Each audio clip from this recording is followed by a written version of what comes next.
Howdy, howdy, folks. Welcome back to the Mega Strikers Amateur Series. I was here last week, but this guy was not. I want to welcome my main squeeze, Squid, to the broadcast. And today we'll be covering our form and factor, at least for the start, Squid, of some great Swish action. Yeah, I mean, not totally sure. You know, Zephyr, you and I might have to have a talk about how you how you talk about me, but I'm still grateful to be here at the very least. I mean, look, all I'm saying is we had a good time at DreamHack, but you know, let's keep that strictly off stream. All right, you know, let's just keep it in the here and now, and let's focus on for the first match we got going up here, because we were having a bit of a conversation about it. Fluffy Pandas. Sorry, I'll let you do the full name. Thank you, Zephyr. I'll let you do the full name for them, but we got the Whalemen versus Fluffy Pandas Limited Liability Corporation. Not LLC. Limited Liability Corporation. Thank you for that. And if I'm wrong, someone can definitely correct me on that in chat if you ever get the chance. Which I'm pretty sure I don't think I'm incorrect. But hey, not much to know, especially regarding some of our more amateur teams, but still we do sometimes see familiar faces, especially as we make our way towards some of the kind of upper ends of that Swiss bracket, and they do begin to appear. But let's hop right on into the game and check out our picks. Yeah, well, I mean, it's on Oni, or excuse me, Night Market for the first one. Sorry, I looked at Vice on the draft and I was like, oh, she's an Oni. I remember that. No, we're on Night Market here. We've been seeing, I've been a huge fan of Night Market personally. Lots of players say that they're not massive on it, I would say. You know, I was gonna say mega, but that's more of a racing thing. But still, I have a good feeling about Night Market here. Interesting bands coming into this one, but nothing particularly out of the ordinary. For those bands, I would say it's just kind of normal stuff. You know, you want to get those strikers out of the way. So, yeah. Typically, when I look towards strikers on Night Market, you kind of have two options. You can either go high pressure, or you can have a level of extra mobility. All right, Vice Centauro, I actually think fantastic pickup. There's a lot of flexibility in what you can do there in terms of your strike capacity and covering big distance. I believe, though, that will be officially, yes, that Dubu goalie versus what I can only assume is could be Drakkar, could be Juno. Could be Juno, could be Drakkar, but I think it's Drakkar. Yeah. Yes. Well, it is also, you got to be careful on this one. If you're not J-Tang, you know, you're not the best Juno in the world, then you are probably going to have some difficulty getting out onto the attacking side, but we'll see how things pan out for them. Juno is a striker that I always like to talk about. You know, it's great when you're winning and getting out on the attack, but it can really be a trudge on the defensive side. Shouts to all my Juno goalie mains in the chat. Supernova not really producing many results. For now, first double barriers found, and with that, a massive Thunderstruck there to send our first KO successfully to the side, I believe, of the Fluffy Pandas, and that right there following up an immediate goal sustained by Vice. Yeah, EG with that power chord and puts it right on through. Very solid. 2 shield barriers down and a goal on the board. You can't really argue with the result there, and of course, as soon as they get done with that, they concede a shield barrier immediately on the second volley. So we'll see if there is going to be a response here. And just so we're clear here, we got the Fluffy Pandas who are on the left-hand side this time, and it's looking like they're on for another goal. 2 shield barriers down in rapid succession. Each going to try to play off the side to themselves. Doesn't quite work out. The defense just barely holds. Meanwhile, Neos potentially could be asleep over there. It's been a while since we've seen, but finally, with the pressure applied by Blackbirds, Core will find its way into the goal there. Say well with that Xenon Cloak. It's just as quick to line that one up. Blackbird's looking surprisingly low now. Yeah, they are staggered. They've almost got their core flip available. And speaking of core flips, EG actually going to burn it and go for the fake play. Does not quite work out for them. The Thunderstruck still applying a lot of pressure here. And you can tell there's a lot of bullying going on. Blackbird's, though, actually going to find a KO using that EI dash. And we'll see if they can turn this into a goal. They've got the core flip, and they use it to perfect effect. 1-1 now. Now, I am shocked, especially when we go back literally 20 seconds ago. So much damage was sustained. The stagger was so low here for the Whalemen, but no one was really capitalizing on their cooldowns or KO potential. As a result, I mean, you basically gave priority back. We were talking about how much brawling was going on there in that second volley, especially on the side. Yiju seemed like they were getting incredibly involved with the Thunderstruck and the power chord pokes here and again. So it wasn't necessarily surprising to see a little bit more of a brawler-centric volley on that last one after those. EI dash is just enough, stuns out the Saywell, actually. Grave Ghost, nicely played. See, that right there, got to keep that Goldie a little bit more centralized. Couldn't quite really rotate up fast enough, and Not exactly sure if Blob Bounce was available for Antisocial there. Even that, core flip never quite in range. But I'll tell you what, definitely in range of the edge of our arena here. More than happy to face KOs, as I believe Fluffy Pandas are looking to set this setup. I suppose. Yeah, they.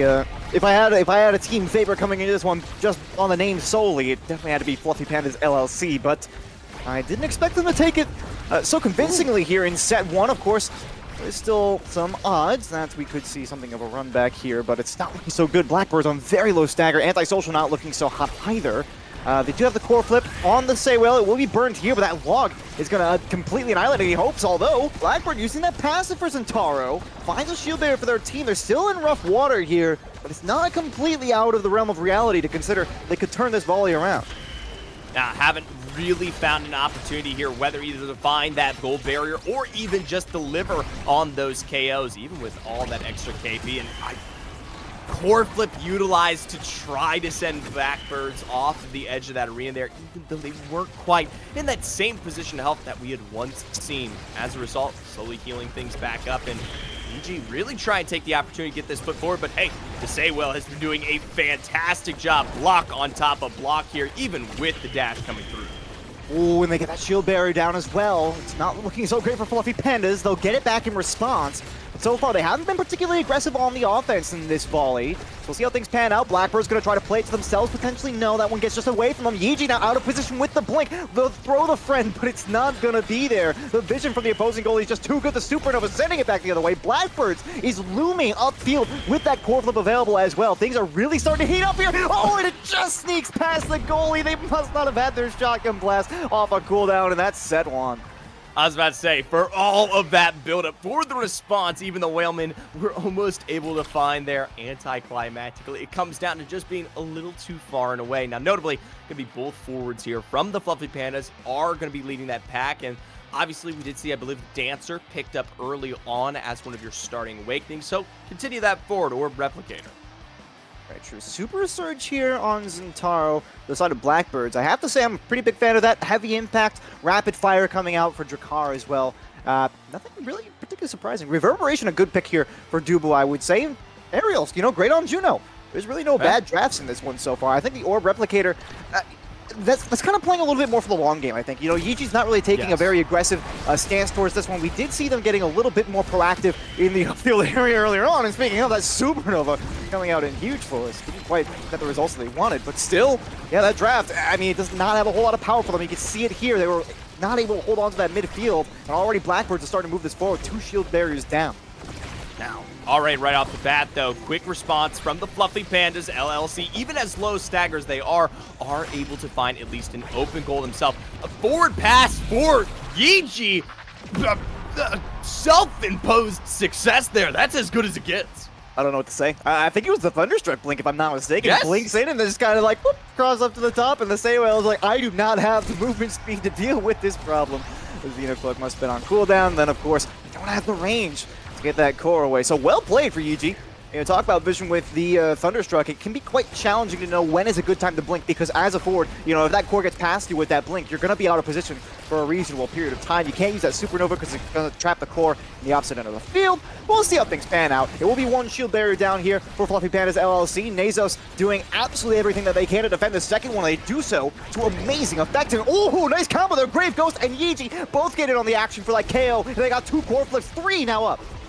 Now they need to find something out here on the free passing lane. I feel like you are just wasting time playing into Antisocial there, especially with that cooldown no longer a problem. In fact, Grave Ghost is the one who takes the most brunt of stagger there, and they lose out on their second barrier in the meanwhile. Finally, that's that core flip utilized. EG in position with one of their own there, and just barely missing out on that step. And also Grave Ghost not quite in position either as well. But Thunderstruck, a final hit, a tap off the bottom, and just barely does Ghost miss out.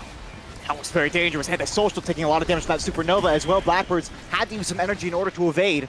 Speaking of Antisocial, does have core flip, and you can see they're being targeted. They have to jump out of the way. Thunderstruck's not quite there to try and make that attack happen. 2 core flips on the side of the Whalemen, but they have to get this one out from Antisocial. They're in a lot of danger right about now. Up to the top, and they can't get it away. It's 2-0 here on set 2. I have to say, it's all of these side shots, the long needles through the thread, or my apologies, threading through the needles here from the downtown there. I will say, absolutely impeccable aim, even if there is some maybe larger expectations regarding what this team can do. For right now, Fluffy Pandas are in the lead, and that is the only thing that matters. They are in the lead for now, but we have seen a very demonstrable potential for the Whalemen to get this one back into their control in some way. The Say Whale is going to use their core flip on a defensive play. On the last one, Nasus a little bit free to move forward there with the tofu wall as well, but things are getting complicated here for Blackbirds yet again, being very much bullied out of their own defensive half. Somehow the Say Whale gets that one away. Off the top corner, that bounce just didn't quite go the way of Fluffy Panda LLC, and finally some clearance and maybe some pressure relieved, especially with that Oni slash from Blackbirds. Very well played on the defensive side, but they've got to get more than that done. Hey, and they'll find some major moves here for Fluffy Pandas at least. That is that second barrier here, and mind you, Yeeji is set up with that core flip to set this one up at least directly, to send that one in there. A nice pass to one of our Juno's friends to at least pick up one in return. Tofu wall utilized, but Blackbirds is just as quick to dash forward. Nice pop off the angle, but it is our walls here in Night Market that prevent that one from going in. Speaking of another friend getting in on the action there, almost finding a bit of a cheesy angle. Blackbird straight off the side. Oh my goodness. They use their ultimate, they suffer for it. Not being able to move away from that. Now it's a 2v3. They'll get their shield barrier down on the other side. Grave Ghost did just pick up core flip right in front of the opposing net, so this could still easily go their way if they just really push for it. Although Blackbird's back in the mix this one. Couple of bounces, core flip off target. Oh no! These two dirty tangles from Grave Ghost off the bottom bumper, the top bumper, the mill, and back in. And oh, was that me with the emo? Grave Ghost. That's evil. No one was aiming for that. No one was blocking for that in a random term. It's perfect geometrical perfection, Squid, all right? And I'll tell you what, comes out on top. Simple geometry, built different here. Vice, prime time for Say Whale. That's going to be super effective, hopefully.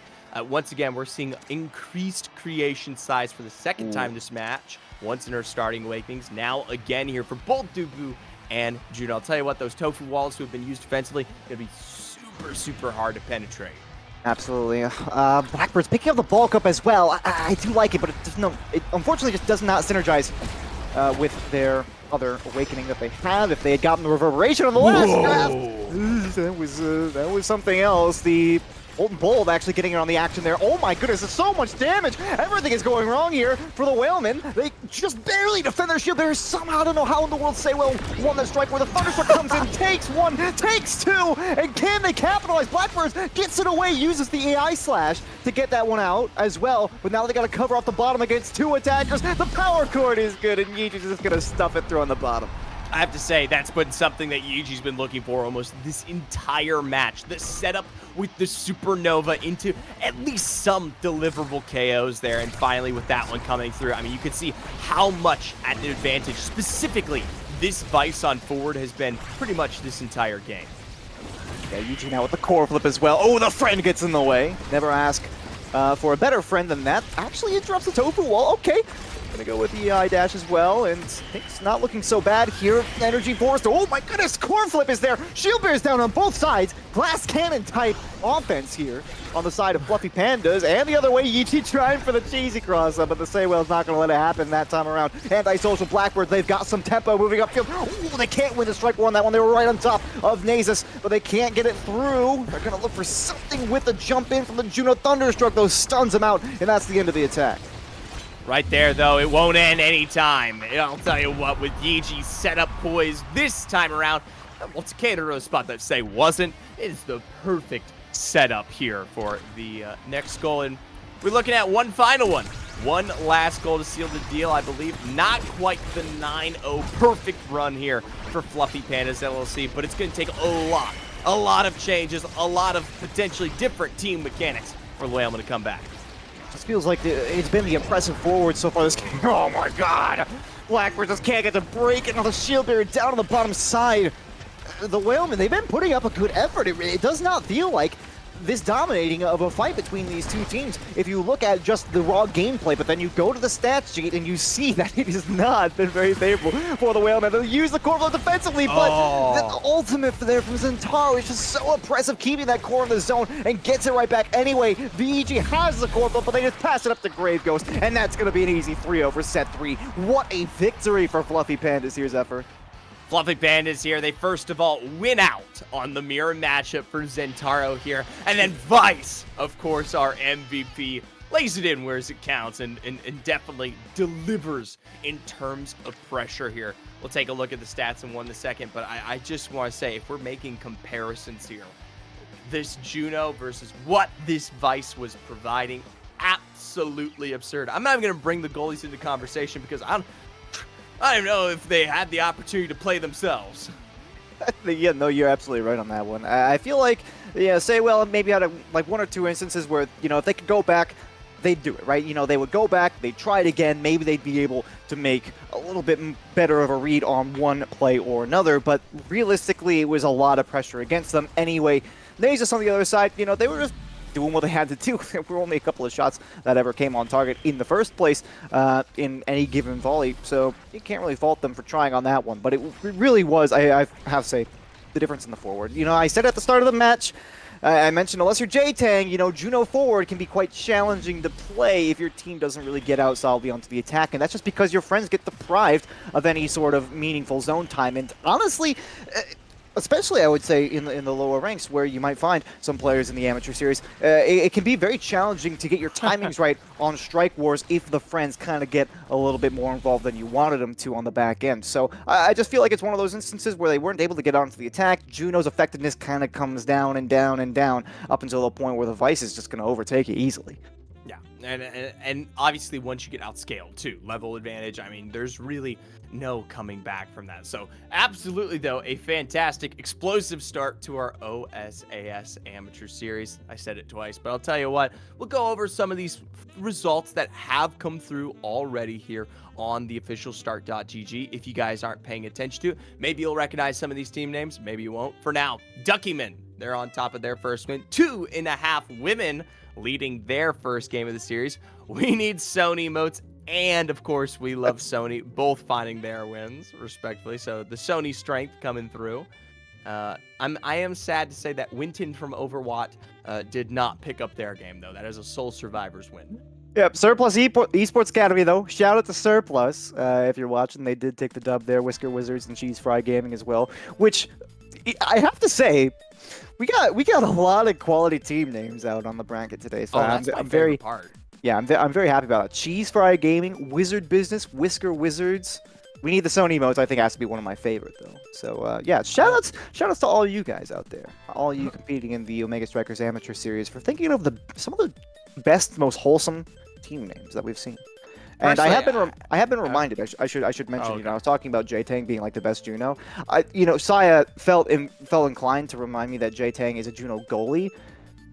I stand by what I said, though. If you're not J-Tang, you're probably not going to find a whole lot of success as Juno, no matter what position you're playing. I have faith in J-Tang. All right, so shut up.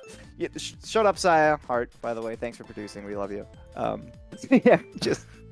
I'm sorry. Anyway, I'm definitely taking a look at some of these. I like the chat. Whisker Wizards 4-0 coming in, but I am seeing Crustaceans Unite. Now, granted, there's no team, I believe. Hey, I'm down for that. I went double check just to make sure if there was an official Crustaceans Unite team. Not quite, but I still understand exactly where you're coming from. It's honestly a bit of a crime that we don't have a Crustaceans Unite team, but why are we doing more? Why are we doing more of that, chat? Yeah. That's me directly harassing you. All right. Ooh, yikes! I'm not sure. Shrimp Posture and Lobsters United. We are Crustacean Brothers. Fair. All right. That's fair. I respect that. Oh yeah, you know what? I was gonna ask what our next match is, but because it's Swiss, we have to wait for all the previous matches to end first. Yeah, so still, I was like Chikara Red versus Shadow Wizards. No, let me do that right. Chikara Red versus Shadow Wizards Striker Gang. Still going on, and Cursed Gaming still competing against Team 13. I will say, I believe with all that being said, we still got some moments out and away before we get into our official spectator and we get those second Swisses going. So for us here in the desk, we're not going to pester you any longer. It'll only be a handful of minutes. And when we come back, you're round 2 of our Swiss bracket.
Welcome back to the Omega Strikers Amateur Series once again, ladies and gentlemen. Thanks for sticking with us through that short break. We got round 2 of Swiss action coming your way. And no, this is not Roman numerals for 5. Stop thinking like that. What is wrong with you? I'm Squid, joined by Zephyr again, and I am biased against, for, I guess, every team with crustaceans in the name, such as the shrimp posture.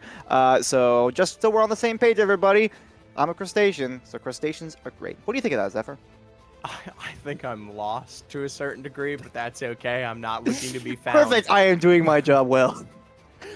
Unlike crustaceans, I am but a submarine, lost at sea, nowhere to be found. I will say, we're taking a look at Omega Likers versus the Visionaries here for our round 2. Now, both these teams officially 1-up, as we like to follow the upper end of our Swiss bracket here as we make our way through OSAS. But both of them coming out on top, I believe. Go back into the history of these teams just today alone. I believe for Omega Likers, they find their victory against Bizzard Wizness.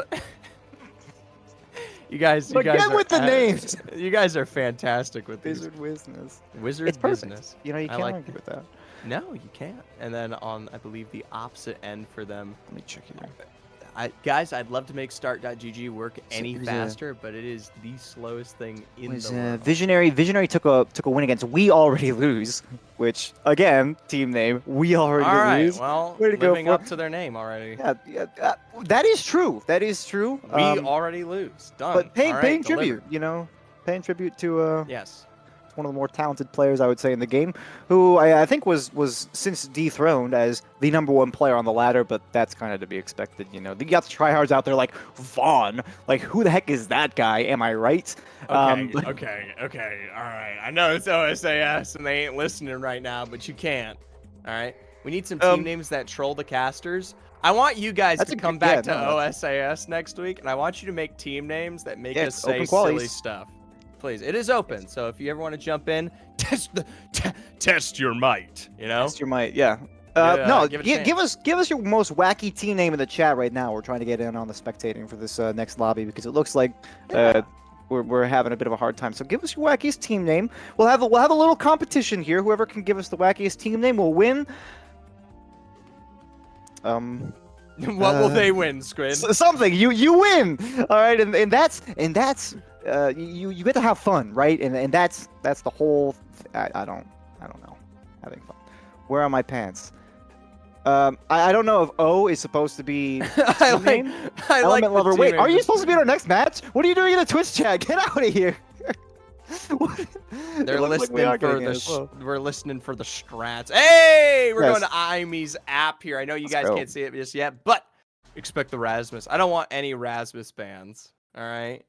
I mean, we've seen at the top level of play. It was one of the things that we talked about, right? You know, Rasmus with his Death Touch, aka the fish hook, on IME's app is a little bit oppressive, and I have said before, but one of two things must happen for you to not ban Rasmus on IME's app. It's that you're going to play Rasmus, or you really hate yourself.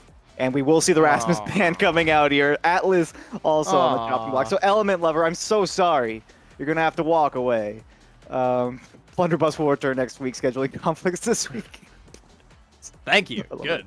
All right. Well, we get to take a look at the picks that do come forward. Element Lover this time around could be working with particularly the IME on the app themselves. Yep. Notably, X coming back into it. So we'll see how thick and heavy those hits can be, especially with Dubu racking it up as well. Increasing thickness here on the side of Omega Likers. We'll see if we continue that train of thought.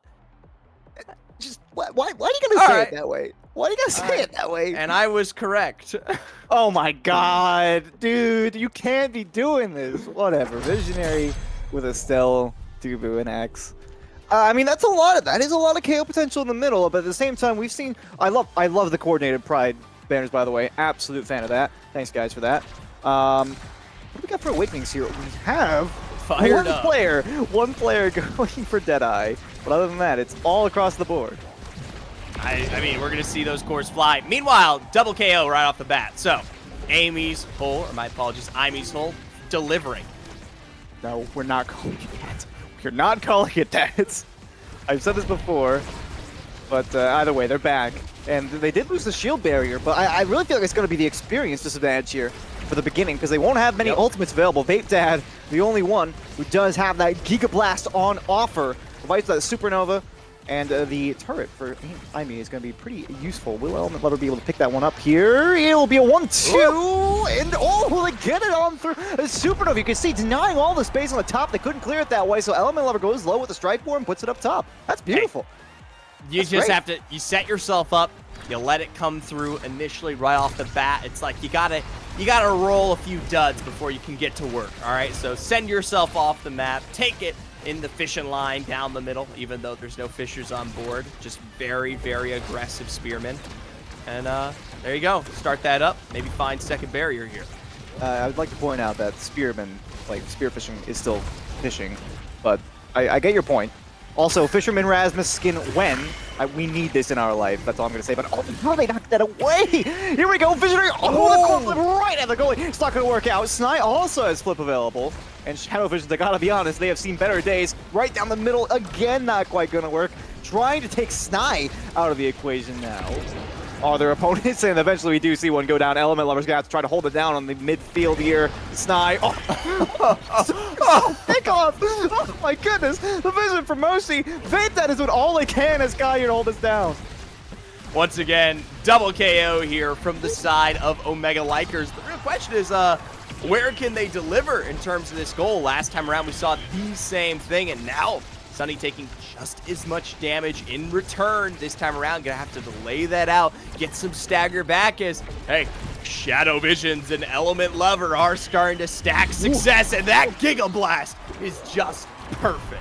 Dude, is it just me, or is Vape by far the MVP of this game so far? Like, it's not just me, right? Even in a couple of 1v3 scenarios, been able to hold off on the defense. You know, even though they dropped the shield bearer the first volley, it's not a huge deal, right? As long as you get the goal at the end of the day. So being able to hold off these relentless attacks has been massive from Vape. And then on top of that, they throw the Giga Blast out. A couple of core flips even coming their way, they still make the save. So this is all about Vape right about now. See what they can accomplish. Now, I'll tell you what, though, there is still a very heavy aggressive potential here that can be set up against Visionary at any point. It's just, I don't know, it's luring to capitalize, taking advantage of those little advantages here. We haven't gotten the opportunity to truly see it as Moshi tries to set that up for the Raw, and instead, it's a perfect glitch pop there from Element Lover for a KO in return. I think for once we actually see Vape losing out on interaction. That double KO, yep, it's going to be an easy 1-2 against the shield there. Oh, nice core flip there on the back end. And will they be able to keep it out now? They got two players. Vape all the way upfield. They're trying to do their best YAL impression right about now. I absolutely love it. The strike shot there as well. Plus the glitch in from Element Lover. You can see what's causing mayhem here. I love a Kai that's not afraid to move forward. This has been an all Vape game. The cross-up is good enough for Element Lover. What a set here. Fantastic. For a second, though, we thought it was all said and done, but like you said, an immaculate response. Pick up the X, but I love those slow angles, those hard, those steep cuts in terms of that core. Now, notably, it is going to be Vape and Element Lover here, leading in terms of that awakening advantage. Tempo swing, going to make it just as hard to stay alive in front of that IME, and well, it looks like we're going to give Vape a free Super Surge while we're at it. And why not? There's a lot of sparks on offer. That's actually really, really bad here for anybody who actually wants to take a spark, because now you're pretty much guaranteed that you're not going to get another one, right? With 4 of them being on offer, I think that's actually all of them, isn't it? If I'm not mistaken. So there's just no other sparks. So Shadow Visions, you're not going to scale on that any harder later on. So hopefully that doesn't come back to bite them. But yeah, the Super Surge to Sai. Wow, that's a lot of damage immediately. But Sai getting right into the enemy backline. And they got the shield bearer, so I guess no harm, no foul, question mark? Oh, that's Supernova. There you go. Perfect Supernova. And just cross it up. Just casually cross it up there. Moshi here in no place to really ever to be able to respond to that one, especially after utilizing all of those cooldowns there. Once again, big up, big leads, Visionary to start this one off. Can't say I'm disappointed. And, ooh, all right, yeah, okay. Yeah, they're doing pretty well for themselves here. They're looking to move up to 2-0 on the Swiss immediately, and they are making a very good bid for the core flip down low. They even find the angle, but now it's going to be Shadow Visions. Pops the core flip, pass down to Element Lover, has to force a defensive core flip from Moshi as well. And a well-played one at that, but can they continue to hold off on this one? There's a lot of coverage in the upfield here. Element Lover and Shadow Visions will make the play here. The 1-2, just relentless pressure in possession on the offensive end, Zephyr. And honestly, at this point, you need to somehow cover that angle before they can even get to it, right? You need to be preventing this core from making it that deep past midline when you have Sunny and I believe Sage or Saj out of position. Whatever it may be, it is finally a KO return here for Omega Likers. But remember, last time around, we saw lots of investment, lots of KOs, but no goals! Was that a strike shot from past the midfield from Vape Dad? Vape Dad. Okay, well, you know what? Can't argue with that. And for some reason, they haven't gotten the MVP here for one of these first two sets. It will be Shadow Visions taking this one. And Glass Cannon Prime Time on offer. A little different. Yep, there's a lot of good stuff. Callus and Egoist also on offer. Built Diff comes in first. Gotta say, I'm a pretty big fan of that one, especially with the Supernovas that we've seen. Prime Time. I was going to say, you better pick that up or Dubu's taking it.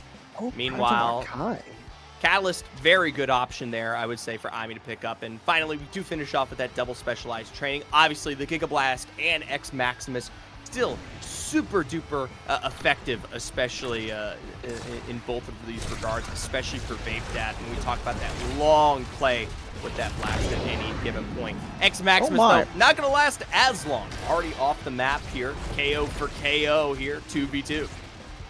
Vape Dad also with that specialized training. That's one of the stories that I want to watch out for, is how much damage that Giga Blast can do, because having the barrage on Prime Time has always been a big thing. Ooh, I like that 1-2 element lover. Actually, the 1-to-1 passing play. Strike forward into the glitch to themselves, the tail swipe. Very well done. And we're finishing this way too quickly here if it's coming to its end. We're talking about barely level 5 Omega being hidden. I love the Firewall Sentry into the Giga Blast. It's a beautiful combo. Tofu Wall actually ending up getting that core stuck out here now with a 3v2 advantage. X, even with Maximus, not really going to be able to keep that one in a waiting line drive. Mind you, core flip available. Glitch Pop missing out as KOs come through. We'll pick up a shield barrier. On the bottom side, Element Lover forces the opposing core for the bout with one of their own, but now it's the 1-to-1 play. They try to get the timing there, and oh my goodness, Vape Dad being punished for moving upfield with the core flip. They can't quite get the skill shot to put that one through. Thunderstruck and a Supernova, but they cannot keep it out. They lose out the first goal that they conceded this game. I respect it. I respect the move from Vape Dad. You got the core flip, you've got the time. Try to send that one up, and I can feel the tears just as much there. This time around, just delay it out. Wait for a second. Yeah, why not? From that position, you can throw a Giga Blast just as effectively and send these folks home here. Immediately, barriers found, core flip available, strike blocked, but Moshi in no time to get that secondary pass off from Shadow. Yeah, the more that we continue to play this game, the more that I do not question Vape Dad's choice to go with specialized training for the Giga Blast, because, oh my god. The combos have been ridiculous. You know, we've seen a couple of talented guys in the past. I say a couple, but there's honestly quite a few. But still, you know, it is quite challenging to nail those Giga Blasts consistently, especially from distance. And, ooh, Sage's getting a little bit deep in there. They got the core flip available to them, so they can go elusive as well. And they'll try to make it happen. The self-play here, and Sage, that was a quality play. Hey. It's about time there. Deliver on the damage and cause chaos on the side of Visionade. Something that we kind of needed to expect from this roster way earlier in this match here. Now, still though, looking at double goals up on the board, this might be their first time to find responses on the set, but that Giga Blast Sentry sets it up for perfect barriers down, and your back's up against a wall. There's good Tofu Wall. Have to burn the core flip here to make sure that one gets away. Plus the shield barrier going down the other side, and now loads his own control here. Sunny and Sage can't quite put together that 1-2 passing play they were looking for. They're able to bait out the glitch pop. Power Chord comes in now. Lots of stuff on cooldown for the offense in this regard. Sunny has to retreat a little bit. X Maximus coming out here for Sage on the offensive side. They're trying to bully out the opposing Kai. They can't quite make it happen. Up to the top. Moshi in dire straits here. Will have to use the somersault in order to get to that one. Glitch pop again with low effect. They are certainly having to put everything they've got into this defense. Sage now on low HP has to get it away, and they'll lose their life for it. But now Moshi on the back end, they'll get it just past. Core flip comes out from Sunny to the top side and in. What a snipe, and what an effort here. The tenacity is just enough. They'll keep it going here for Omega Likers. I am shocked, though, Shadow Visions having that core flip available and never quite delivering on it. This time around, it is for the first time that Likers will lead into the draft here, notably some prime picks, that extra special on the X Maximus. Hot shot into what I can believe might be that Monumentalist or Orb Replicator, given the fact that we are stacking those Orb drives here for the side of Moshi. I believe peak performance, and that being said, Quick Strike is a guarantee. That does strike me as a little bit interesting, though. You know, Monumentalist is often seen as a bit of a core kind of build item for Dubu. You know, obviously getting that tofu wall and a little bit of extra size on the log as well. But hey, you know, if it works, it works. And so far, they haven't been too disappointing in that regard. Sage taking immediately a mountain of damage, but Moshi actually picks up a KO of their own on an opposing forward, leaving just Shadow Visions and Vape Dad on the field. Supernova comes out. It's actually going to be a little bit of an old shield bearer, and straight on in. Sage just throws it into the net. 41 seconds to go on the clock, and that's a goal.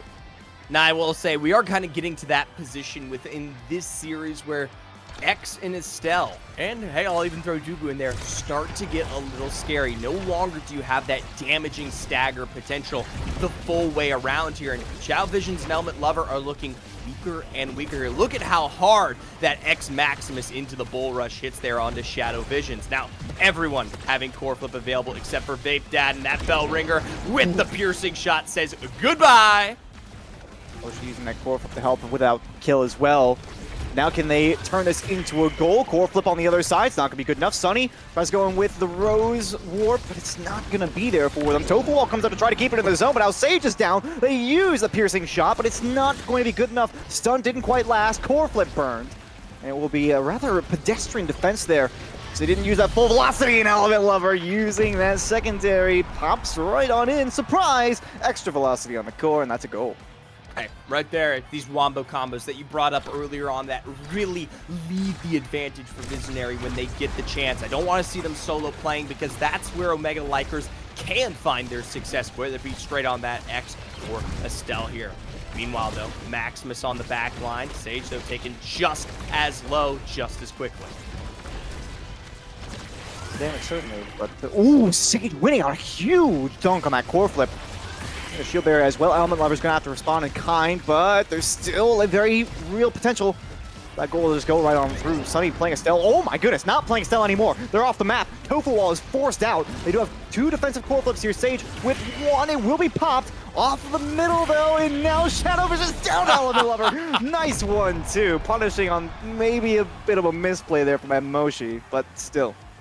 Hey, fantastic passing play there. Sets that one up to once again here being the face of one goal prior to potential defeat. It's been a good response here from Omega Likers, but they need to continue forward. No Missant KOs. No major firewall sentries that put Sage back. That's not where you want your X, especially after relying on his backline potential.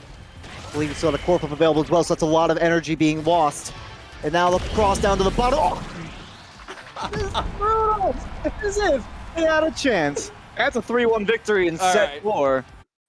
I mean, credit to you, Visionary. They just they slammed that door shut. They were not going to let that comeback come back. That's about as cool as it gets. All right, send that one at home. Supernova on one side, dead on the other. I'll tell you what, it's a huge win here for Visionary as they are now 2 up here in our Swiss bracket. We'll take a look, of course, at those stats. Element Lover being the delivery of the majority of the goals throughout that series, as well as the damage on top. Yeah, no surprises there. That's, I mean, the Firewall doing so much work. But Shadow Visions, you know, they obviously have the 5 assists, being kind of there as the midfielder. We see this kind of as an established role for the most part as we move forward with the, I guess, competitive meta, you would say. But realistically speaking, you know, there were a lot of KOs on both sides. I think a few more than I was expecting, particularly Vape Dad, though, with the Giga Blast. Doing so much work, even picking up a couple of goals of their own. One with the Strike Shot, one with the Giga Blast. I'm a bit surprised that they only had 1 assist, because they seemed very eager, actually, to move forward up the field. And that's something that you would look for in a lot of Kai players, Kai goalies specifically, obviously. So I'm going to give a lot of credit here to Vape Dad. You know, Moshi doing their best on the defense as well. I really don't feel like that this was a goalie diff type of game, though. You know, I think that there was a lot of good performances on both ends by the goalies. Vape Dad really did step up in the beginning of this match, though. Yeah, absolutely. Vape Dad definitely being a power potential, especially as they kind of helped out where they faltered in a lot of those KO disadvantages where they were down a member or two here. But Element Lover and Shao Visions hand in hand, the team play was nigh impeccable every time. And I just don't think it was something that we saw in the same capacity, especially when we really started to talk about specifically Omega Likers, right? And notably, I mean, both effective in their own right, Sunny and Sage, finding their successes, finding their KOs, even Moshi really putting pedal to the metal on this Dubu being a force of action, but it never really felt synonymous. A lot of major separation that wasn't quite as succinct as, I mean, you see Shao Visions, you see Lover walk up on so many of these replays. I mean, they're tie and tie, and I just love this ending here. A perfect supernova, a perfect KO, and a perfect game. Yeah. I have to agree with you as well. It felt like, especially, I mentioned that I didn't think it was a goalie difference, because we saw a lot of great moments from Moshi in terms of vision. We saw a lot of great moments from Vape Dad in terms of vision, like I said, with the Giga Blast and the strike shot, producing some amazing results in the offense, both with the actual core and, you know, taking out players. But I feel like at the end of the day, it was the chemistry that made the difference. Because how many times it was that we saw, I mean, you could take a look at the scoreboard. Again, Shadow Visions had 2 goals in 5 assists versus Element Lover, 7 goals, 2 assists. There was just so much goal participation between the forwards on that team, whereas we see Sage and Sunny both sharing a couple of goals. You know, Sage 3 goals, Sunny with 1 goal, but neither of them had any assists. And I feel like that's kind of where they faltered. Is they had decent solo potential, but for it to actually come out, it was kind of it was necessary for them to gain an explicit advantage. And that's what you're talking about with the striker advantage. Vape Dad was doing a pretty good job defending that early on. Everybody knows that X is a bully. Estelle can be a little bit of a bully as well with the assassin playstyle.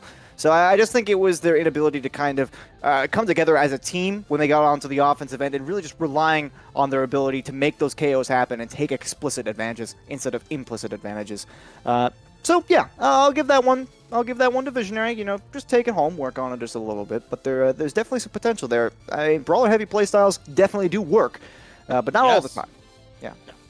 Now I will say we'll catch you guys up officially with that start.gg bracket if you aren't watching it here now. So many of our matches are still under and within play, but your current leaders being that of Surplus Esports Academy, now 2-0 and up. Cute Crispy Soul, or Crispy Soul, up himself, and Fluffy Pandas LLC continuing to find their success even after we just covered their round 1.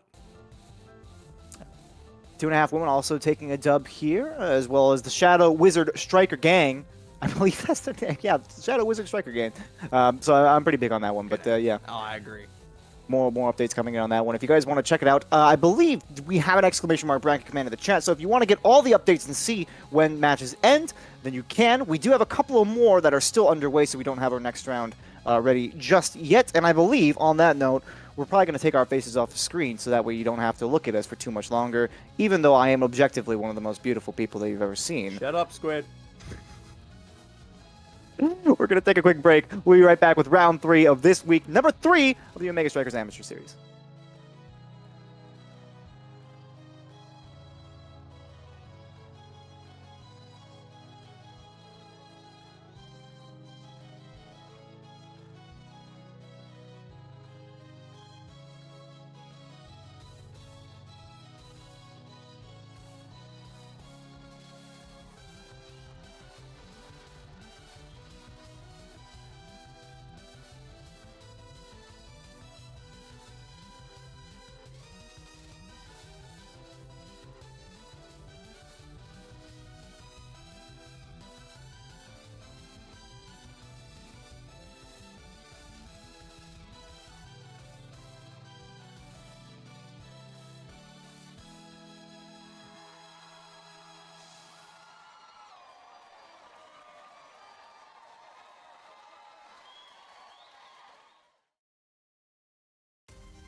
Do it. Do the intro.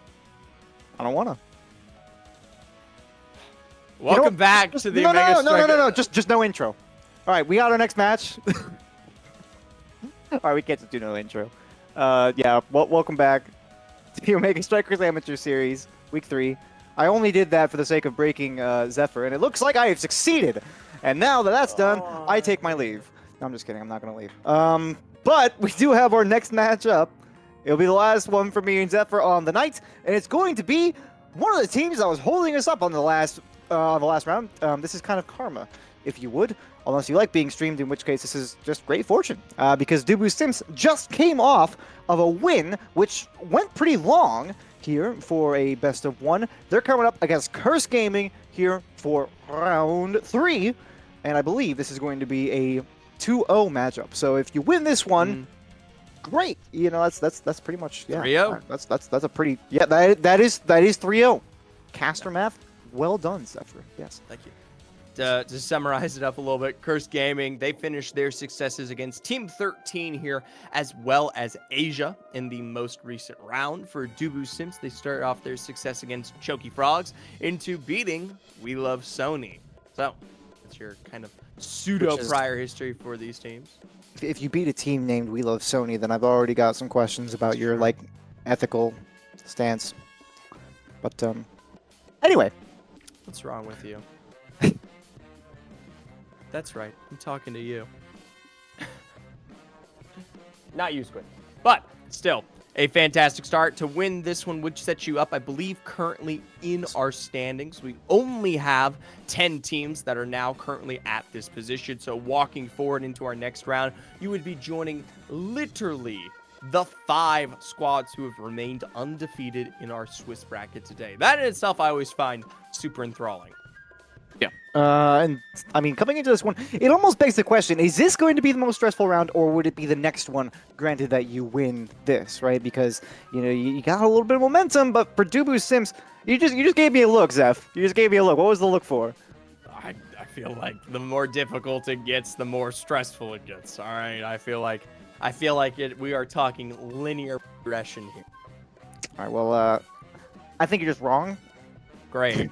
I'm not going to call you dumb, but I think you are wrong personally. I don't know. That's part of me. But for Dubu Sims, they just came off of what was presumably like a set 5 kind of scenario. So I mean, coming into this one, right? Talk about momentum. They probably, you know, maybe don't have a whole lot of, unless maybe they were like super popping off, and then I just don't really.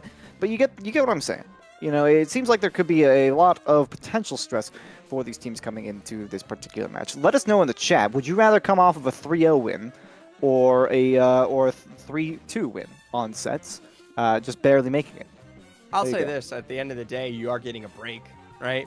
You come off of a 3-0 and you are setting yourself up to at least not have to worry about immediately playing again. Talking about a little bit of ice, get a little bit of ice in the hands. Not, I wouldn't have that problem. It is currently, it's 85 degrees in my apartment. It's a bit warm. We are warm boy hours here. Not very conducive for squids in general, but looks like we are still working on getting the match real quick. But let's take a look. Let's take a look at the rosters here. What we can expect out of Dubu Sims and Cursed Gaming. If I'm not mistaken, Zephyr, you took just a little brief look at the path for the teams coming into this one. You mentioned Dubu Sims just going through We Love Sony in the last round again. Ontologically evil, but I guess we're not here to judge. Yep, they find that as well as against Choky Frogs there. The roster consisting of Sparta, Kid, Bardo, and Kid named Lamb coming into this one have been prior entrants before, I believe, in previous OSASs. On the other hand, Cursed Gaming here on the opposite end. Lunchbox, of course, I believe, Void, and Killer Wins. So, there you go. There you go, Killer Wins. And I will say, you know, looking at these teams, still a lot for me personally to learn. Vega, why do you love Dubu Sims? Is that a real question? Yeah, I'm checking out. Why do you love Dubu Sims? Yeah, let us know who you support in the chat. We do have the poll up. Who are we predicting? Oh my God! Tied. Oh, it's tied right now, so it's not really small lead by Dubu Sims, but it is tied. Yeah. Tell us who you're predicting for, and why. Which team you're supporting in the downtime. Because we'd love to hear you guys' thoughts. Place. Oh. Okay. Yeah. Look Math at this guy. is He can do math. hard. Yeah. He can do math. Wait a minute. That's not even right. No, it is right. What are you talking about? It is right. I thought it was. 40, I thought he was over talking 60, about something else. I thought he was 66%. talking about something else.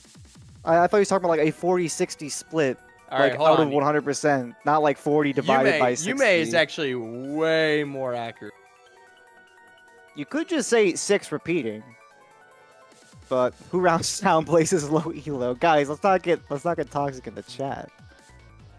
Come on. Okay, if we're rounding in chat, technically it would be. You'd be rounding up.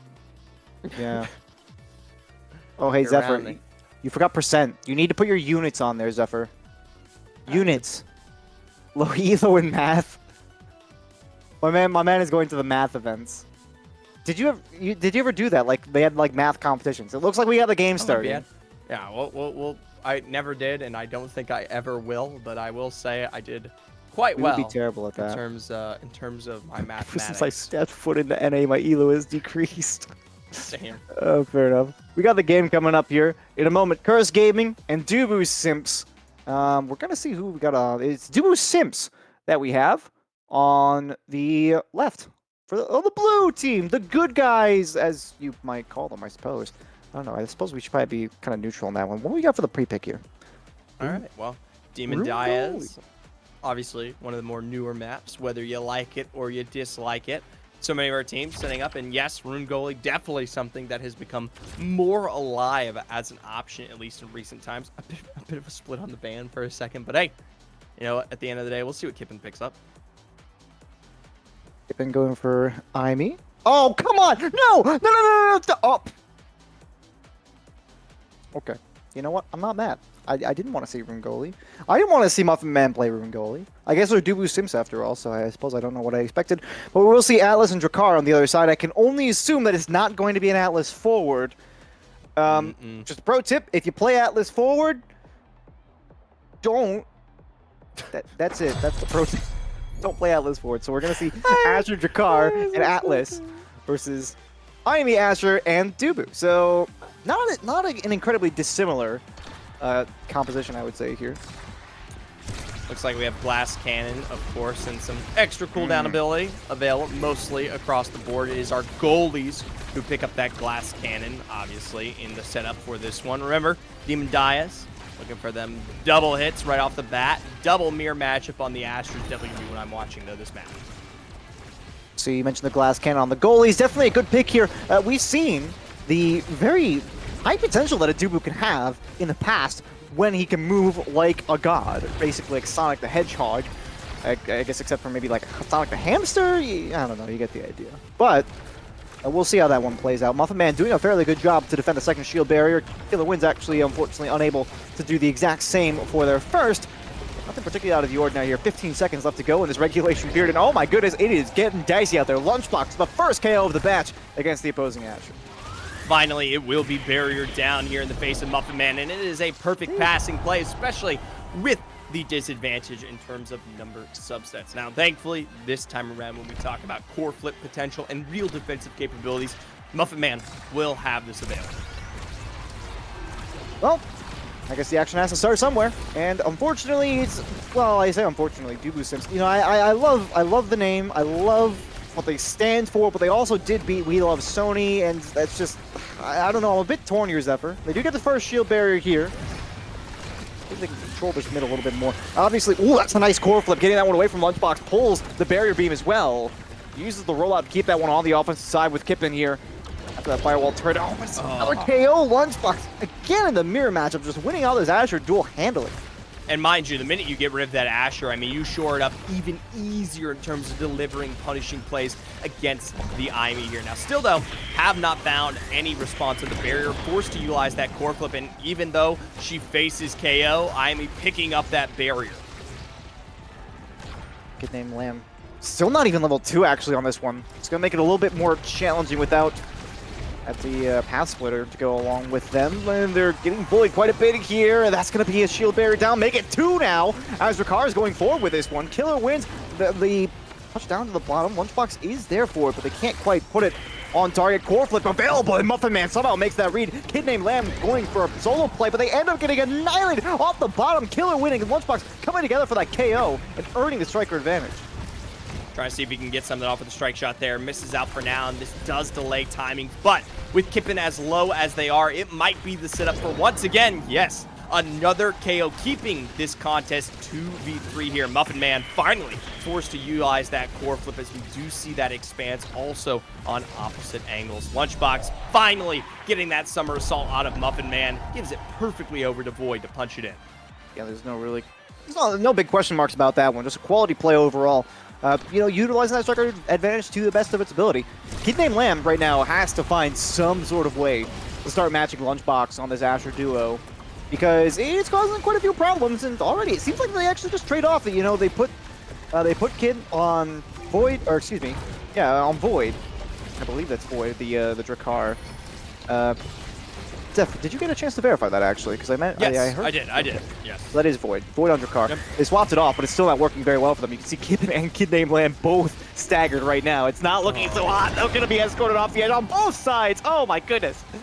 And there's only so much you can really do in the face of defending. It's Muffin Man really trying to slow it down in terms of keeping it in that back position. But at the end of the day, you have someone step up forward, and just due to the angles, you won't be able to pull it off there. Lunchbox, Void, delivering so prominently on what makes this comp work. It literally could not get better. Yeah, I don't really think there's any other way to say that one. Now, Built Different is on offer here very early on. Twin Drive Missile Prop, Built Different, lots of all the Orb Awakenings here, which, again, as I said last time, when we saw the Sparks on offer, you got all the Orb Awakenings on offer, so you're going to take them, but you're not going to get any scaling off that one, so now you get Missile Prop on your car, Built Different on Asher, and I have half a mind to say this one's already over. Mind you, Specialized Training still up there as well if you don't want to opt for, yeah, there you go. I was about to say, you don't want to opt for those Orb Replicators in the end, and, well, Deadeye's not doing you much on the Asher. Whether it may be, though, in terms of that setup, Built Different, missile propulsion, definitely seeming to be in the face of continuing to push forward a lot of that aggro play we saw, at least in our first set here. I will say, though, for Muffin Man, getting the best of the Orb abilities for the goalie. Obviously, an Orb Dancer gets getting a little bit of extra movement speed. And Kippen, Twin Drive will assist with the mobility on the offensive side. And I believe Kid named Lamb actually got that KO on the bottom against Lunchbox, who is back now.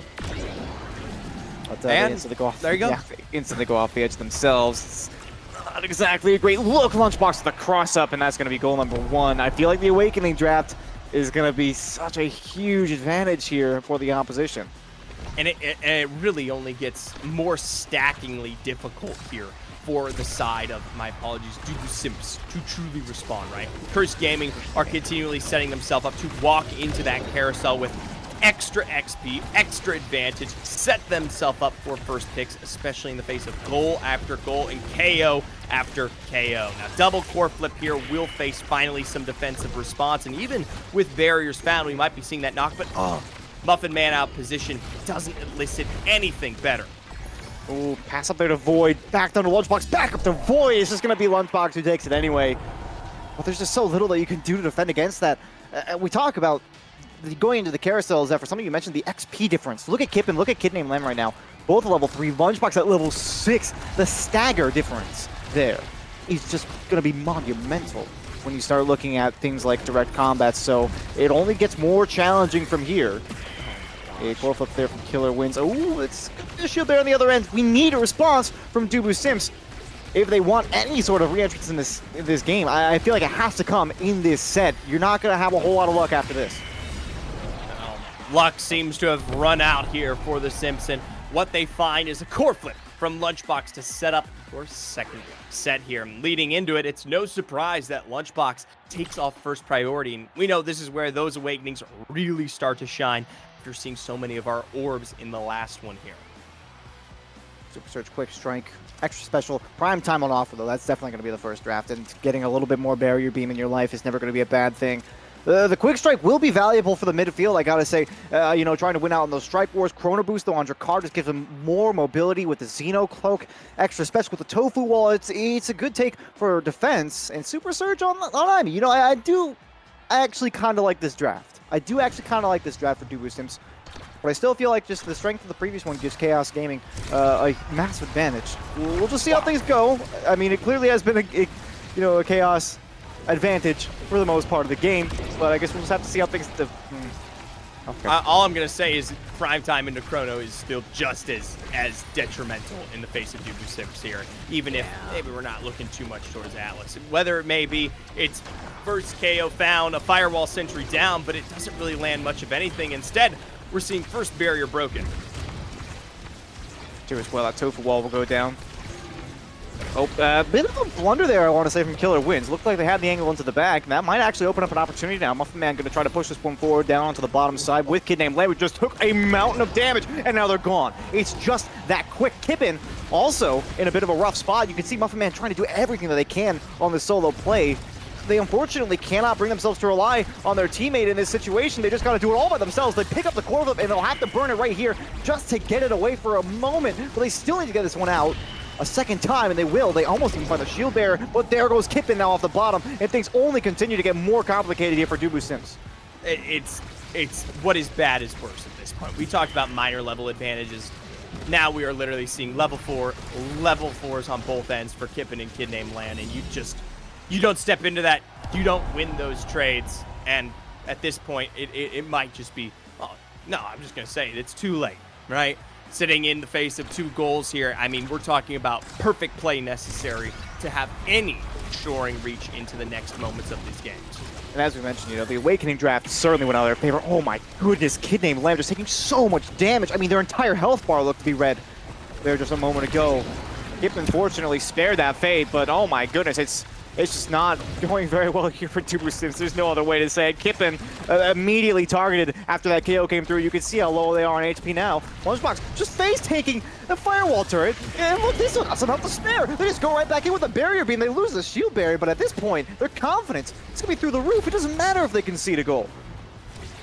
We'll see what they can do now here in the face of, once again, 2v3 advantage. Finally!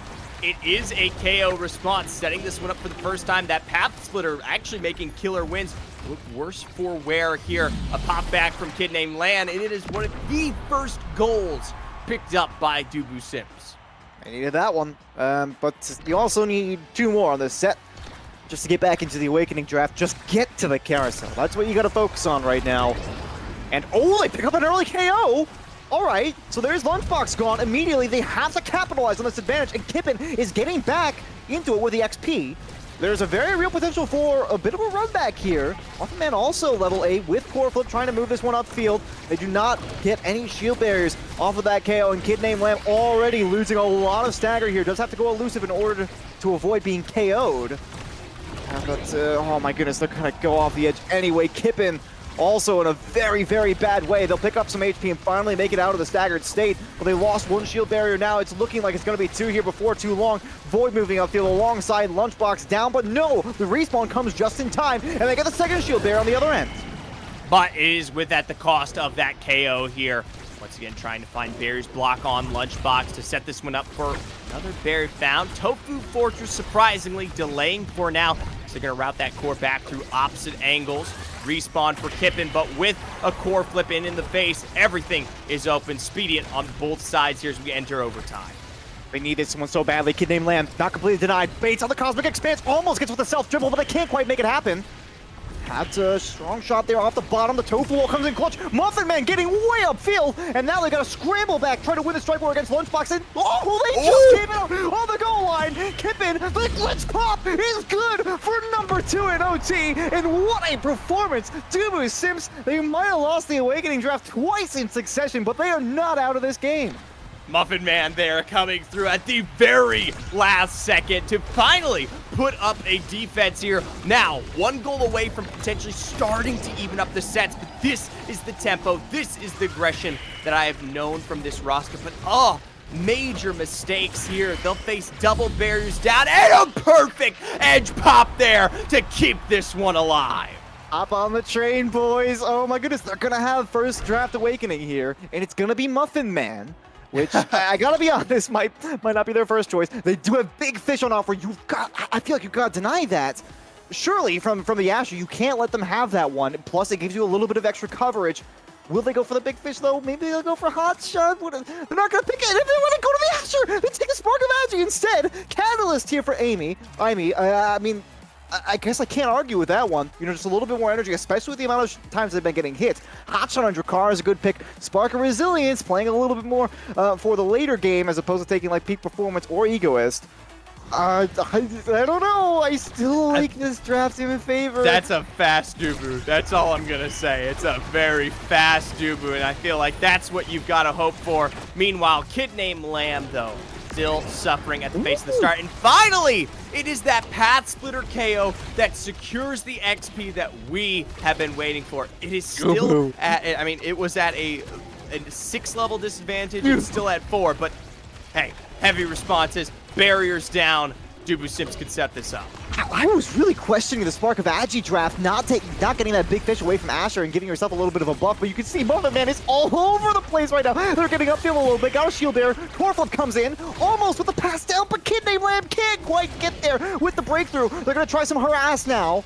But getting the first goal of this set will be such a massive momentum changer for Dubu Sims. Corflip, oh, denied! But Muffin Man can't make the follow-up play, and not for lack of trying. The Tofu Wall came out, but it's gonna be 1-0 the other way. It's that perfect setup that we talk about. Those passing plays from Lunchbox and Void that will really be punishing factor so much in this early game alongside that aggro. And while the aggro is starting to be stemmed, you still can't quite get away from that. Firewall Sentry in the face of as well. The splitter there doesn't quite land much. Instead, it is some knocks off the edge of Arena, and this could be Lunchbox and Void's time to keep this one going. See Kid Named Lamb going off there early on. It's not really what you want to see, but we're also kind of used to it at this point. They just had such a bad early game. It's really impossible to say that Lunchbox is playing a bad game of Omega Strikers. No, that looks like it was probably a blunder. I think Muffin Man went for the rollout cast instead of the strike, and the delay just was too long. Oh, that hurts. It's one of those, I mean, it's a classic blunder in the face of Dubu, and what was one of the most miraculous sets I've ever seen can now be potentially countered by some of the worst here. Kippin low once again. It seems like Curse Gaming have found what had made them so successful in some of the earlier sets in our series here. First barrier found. Muffin just barely able to defend for one more, but it is a great expanse and in to your final goal of the game. Well, I won't lie to you. That was a little bit anticlimactic there at the end. Yeah. But Curse Gaming, I will give them massive credit where credit is due. They picked up the pieces, right? You know, after having a bit of a lousy set 3 there in terms of KO, they managed to get it back. And I feel like that the Big Fish didn't really make as much of a difference as I expected it to. Oh my god. I just think it was Lunchbox capitalizing on the opportunities. Like I said, it was the early game domination from Lunchbox that saw them get out to an XP lead, got their awakening drafts earlier on, and I think overall that's kind of what led to a bit of a snowball here. You gotta credit the player though. You know, awakenings are great, but it was the gameplay at the very beginning that really set them apart, and they just kept up with that pressure. For Lunchbox here, I mean, in what you can expect from these two compositions too, I mean, there's a chance to come back into it at a certain point when you're Kippin, Muffin Man, and Kid Named Lamb here, right? But when you are dropping hot bombs in your first 2 sets, and you can't, I mean, when you're dealing with like literally double-digit KOs, and, I mean, you are setting yourself up for failure, right? You're never giving yourself the chance to play for XP, play for defense, play for just about anything. You might as well turn the monitor at a certain point here. If they had stemmed the bleeding even just a little bit, I saw the skill set. I saw a lot of the abilities and potential there. They just never quite were on equal footing. I agree. I think that if we play this game again, and Kid Named Lamb and Kippin perhaps get a little bit more, I guess I would say heavy hitter type play, right? You know, get a little bit more in the paint and kind of trade 1-for-1. Maybe not even 1-for-1, maybe 1-for-2, but definitely not 1-for-3 or 1-for-4, as I think we even see it as like, what, it's 19 KOs against 4, so yeah, it's pretty much 1-for-5 almost, even on the KOs. But if they go 1-for-2 on those KOs, you know, we saw them push some major advantages. When Muffin Man was able to walk up, right, I saw some people in the chat saying like ice skates Dubu. It really is, you know, an amazing advantage when you can just kind of like walk across the entire field in 2 seconds. So I feel like when they got those KOs, they were able to capitalize on the advantage that it gave them. They only scored 3 goals, and it was all 3 goals in the one set. They just couldn't make it happen any other time. So I think that was kind of the difference maker for me. Is just the snowball from Lunchbox. You know, they played an amazing early game, and that ended up leading to a quality late game. I think that there's a lot to be said for individual player skill, as well as their ability to draft those awakenings, and maybe a little bit of RNG luck on the carousel. But yeah, good game overall. I feel like Dubu Sims, you might be a little bit dissatisfied with that one, but you can't be too dissatisfied after making that third set comeback. That was nice. Yeah. I will say, to keep y'all updated on our start.gg, we are still waiting on the one match, I believe, between Chikara Red here and one more. But I believe Chikara Red might have just picked it up themselves. Either way, Titan Dragon Blade, Curse Gaming, 2.5 Women, and Soul Survivors, your current undefeated victors here coming out of that round 3 Swiss. With all that being said, that is all for myself and Squid. It has been a blast covering the Omega Strikers Amateur Series. When we come back, we'll be friends with 2 new faces as they finish off the rest of today's competition. Stick around.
Hello everyone and welcome back to the Omega Strikers Amateur Series. We have the final round. We have 3 matches for you.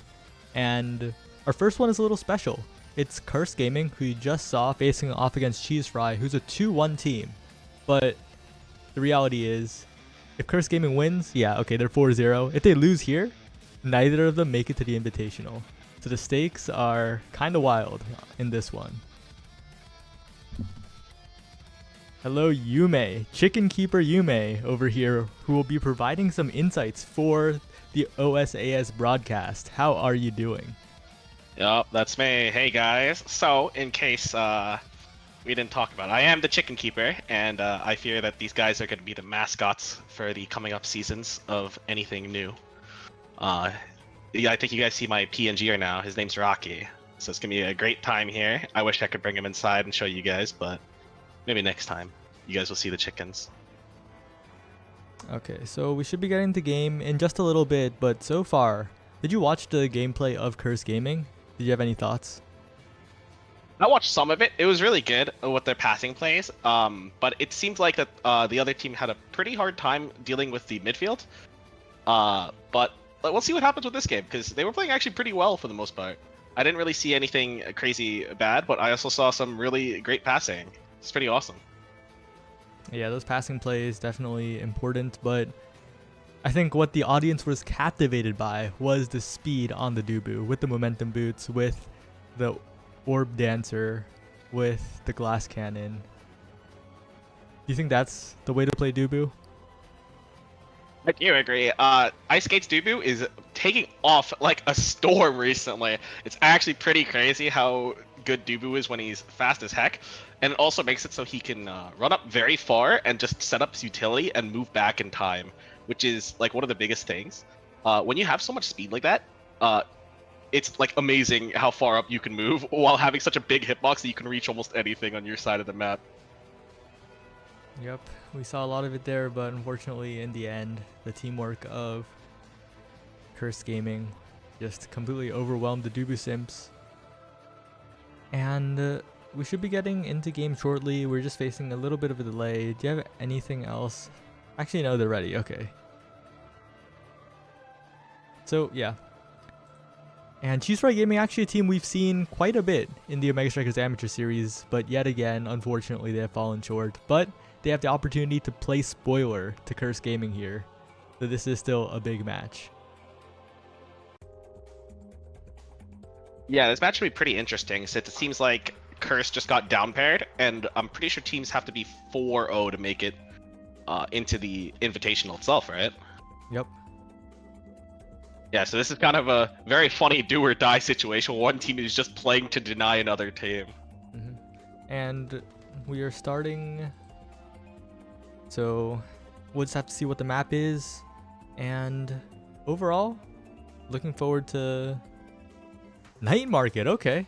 Okay, I think Curse might have trouble in this map because it seems like they definitely like thrives off having the open map with being able to pass and clear a little bit more often. So maybe a Night Market could give them a little bit of trouble, especially depending on what Cheese Fries goes for. Yeah, and right here, the Atlas band coming out. Cheese Fry probably watched a little bit of the previous game, knows that the goalie of Curse Gaming is a little bit of an Atlas player, and Curse Gaming also knows to ban the Dubu. We'll see some less familiar goalies for both teams, so I think the offense will truly shine. Okay, so just so far from what I'm seeing, I know we can't see the Awakenings, but I actually think it was probably Timeless or Monumentalist, and that's also why Cheesekaku is going... Cheesekaku is going Rune. I feel like that's what it is. I can't tell. We'll have to So see it if should be you're pretty right. interesting. Your intuition Rune has goalie- been right often. Rune Goalie is actually pretty interesting for the most part. So he has a lot of really good ways he could play around on this map specifically, because the lanes are so thin comparatively, so he can cover out a lot of space. Stacks. Stacks. We see the pancakes come in as the round starts. Yep. Cheesekaku misses a strike shot, but the kickoff proceeds after a short delay. And so far, XY Void and Lunchbox on their comfort picks. Killer wins and Cheesekaku not so much. But that rune pillar doing a lot in terms of halting the offense, but I think what we're seeing immediately is that Cursed Gaming's forwards, they know how to split up. They instantly split up. They instantly apply pressure on both sides of the map, both lanes of Night Market, and that pressure was just too much. Yeah, it definitely seems to be an issue, especially with Cheese Kaku. It seems like he took Strike Shot this game, which I fear is not too great on this map in my opinion. I think Momentum Boots on Rune is definitely much better because it allows you to have so much space to move around and clear. And I also stuck an unfortunate spacebar by them, but can they capitalize on this vanish? Doesn't seem like it. Yeah, but a great Giga Blast by Dire and Shizukaku trying to start the offense up, but unfortunately both barriers are open. Dire can't get there in time, and Lunchbox with the angle. 2-0 lead in this first set. And, well, unfortunately, I think we know why Mandingo has been completely away from our, Mandingo has not been the subject so far. Gets a Super Surge Dash Punch, but overall, without the stacks on stacks, Mandingo is just not able to catch up to the plays. Look at him, he's just following behind and being outrun by everyone else on the field. Yeah, he's definitely playing to hunt this game, and that might not be a great option, especially if Dire cannot control this midfield here. Alright, Dire trying to loft the pass up, but a missed strike, and Cheesekaku is just in so much pressure.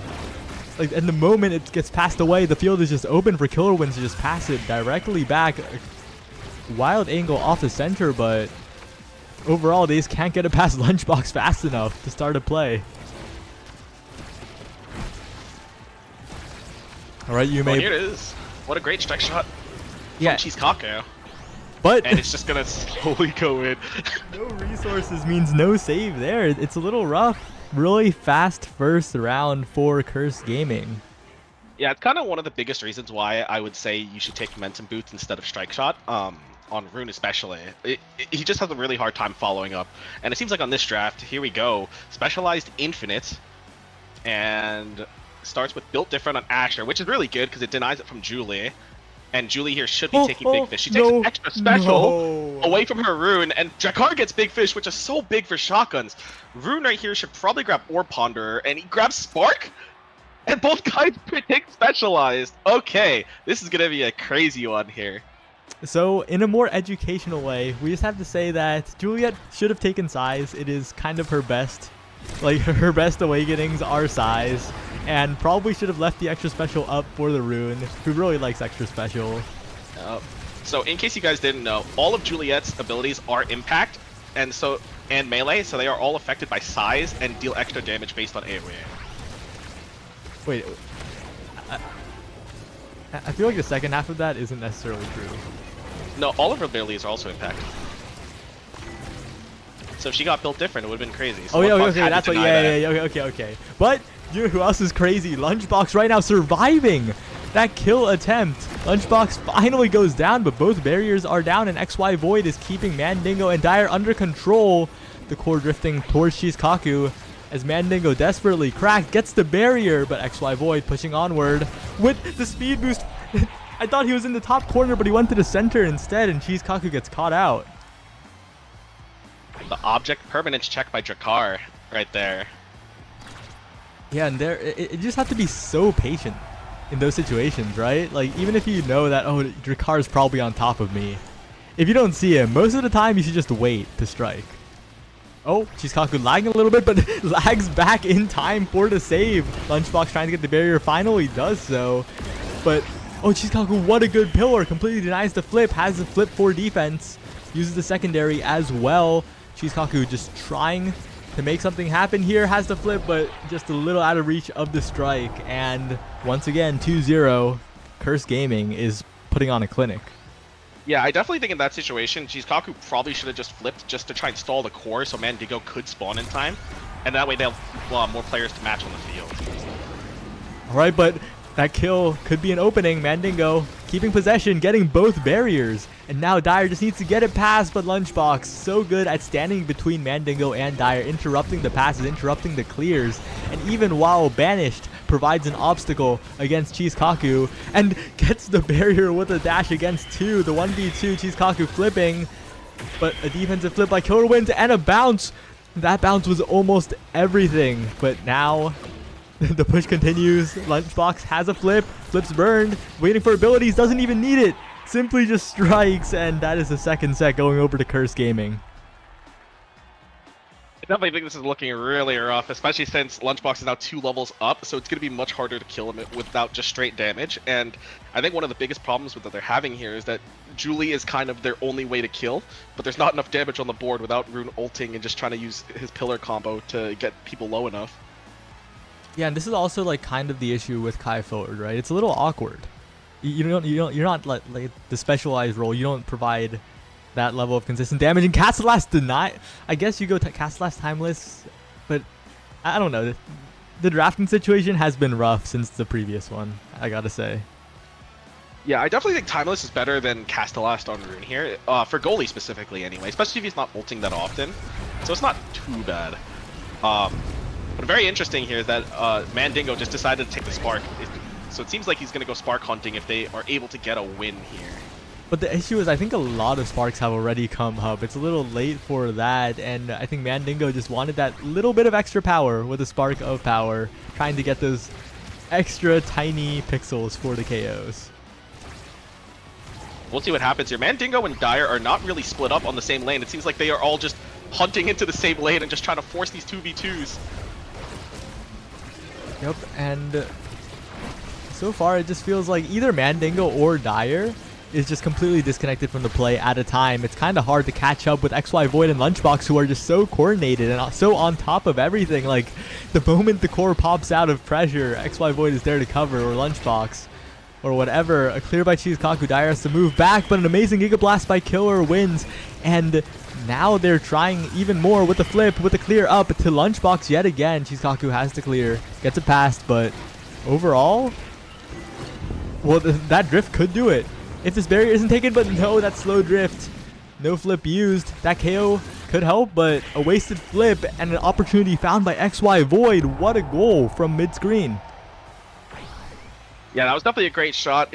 Dire wasn't in position where he was close enough to be able to try and cover that bottom side, especially when XY Void did have core flip there. Yeah, and positioning against flip, especially when you used your own flip, is just so important, but right now Lunchbox is just setting up shop in that bottom left corner. A strike shot by Killer wins to continue the pressure, and Dire trying to interrupt, but the barrage does not connect with the core. But Mandingo with the KO. Okay, Mandingo could be the difference maker here if he can get more of these KOs, but the one going down is Dire, and the situation is dire because XY Void has just taken a barrier, and Chizkaku is just a simple rune, and once those pillars are used up, is a little bit scoreable on.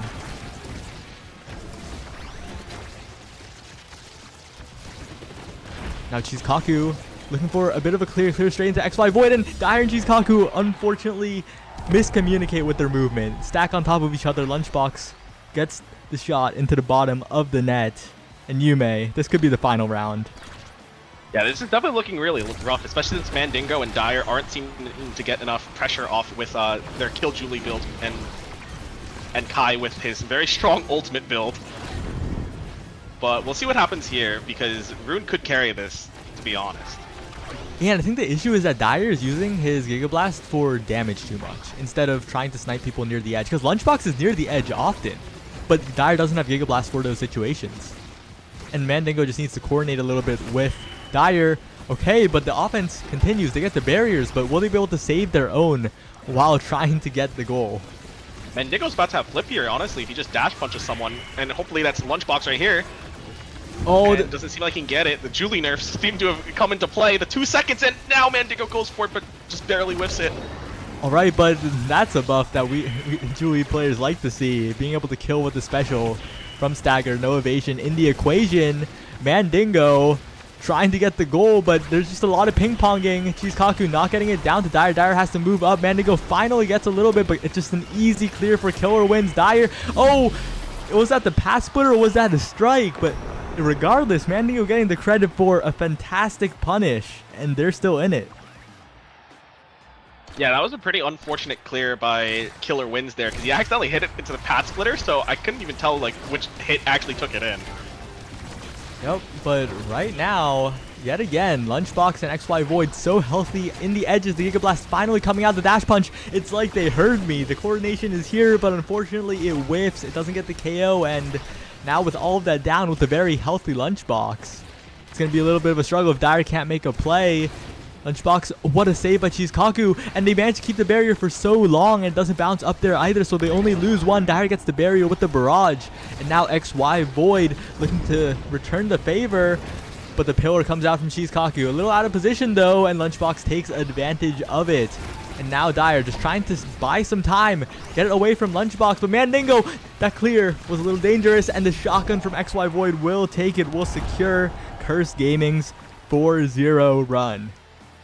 Yeah, that was really good by Curse Gaming, because a lot of the times they were just split up compared to Cheese Fries. It seems like Dire at that last situation just started panic striking like 4 times in a row, and Lunchbox just decided to just punish that really fast. And it was just super, what an unfortunate bounce by Mandingo to hit it back into his goalie. Yeah, there were clear angles open. Mandingo tried to get like that slightly up clear, but unfortunately bounced on the center, the split portion of Night Market. You hate to see it. But that is Curse Gaming moving on. Well played to them. And next up are some very familiar faces to any OSAS watchers. A fan favorite team name is coming up. 2.5 Women versus Soul Survivors. Alright, Yume, have you watched some 2.5 Women gameplay though? I have not. I actually don't even know who's on the team, unfortunately. Okay, well then. We're not besties anymore. Whoa.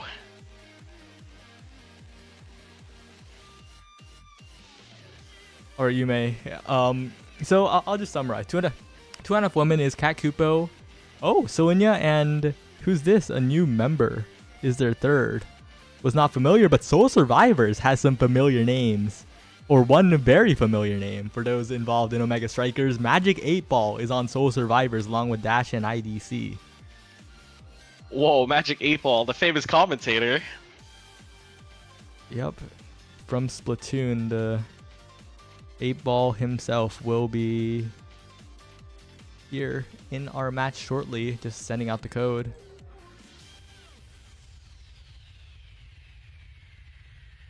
Keddy is busy, so they have a substitute. And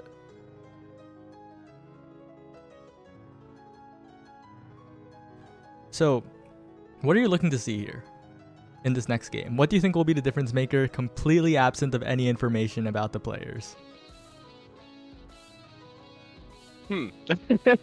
Honestly, make I something think up.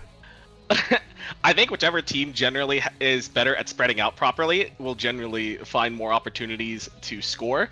Because one of the biggest problems that I have been seeing recently is that when teams start to panic, they just all start grouping together and just try to like triple strike war win or even double strike war win, and it becomes a huge problem because you just lose a lot of passing angles by the end.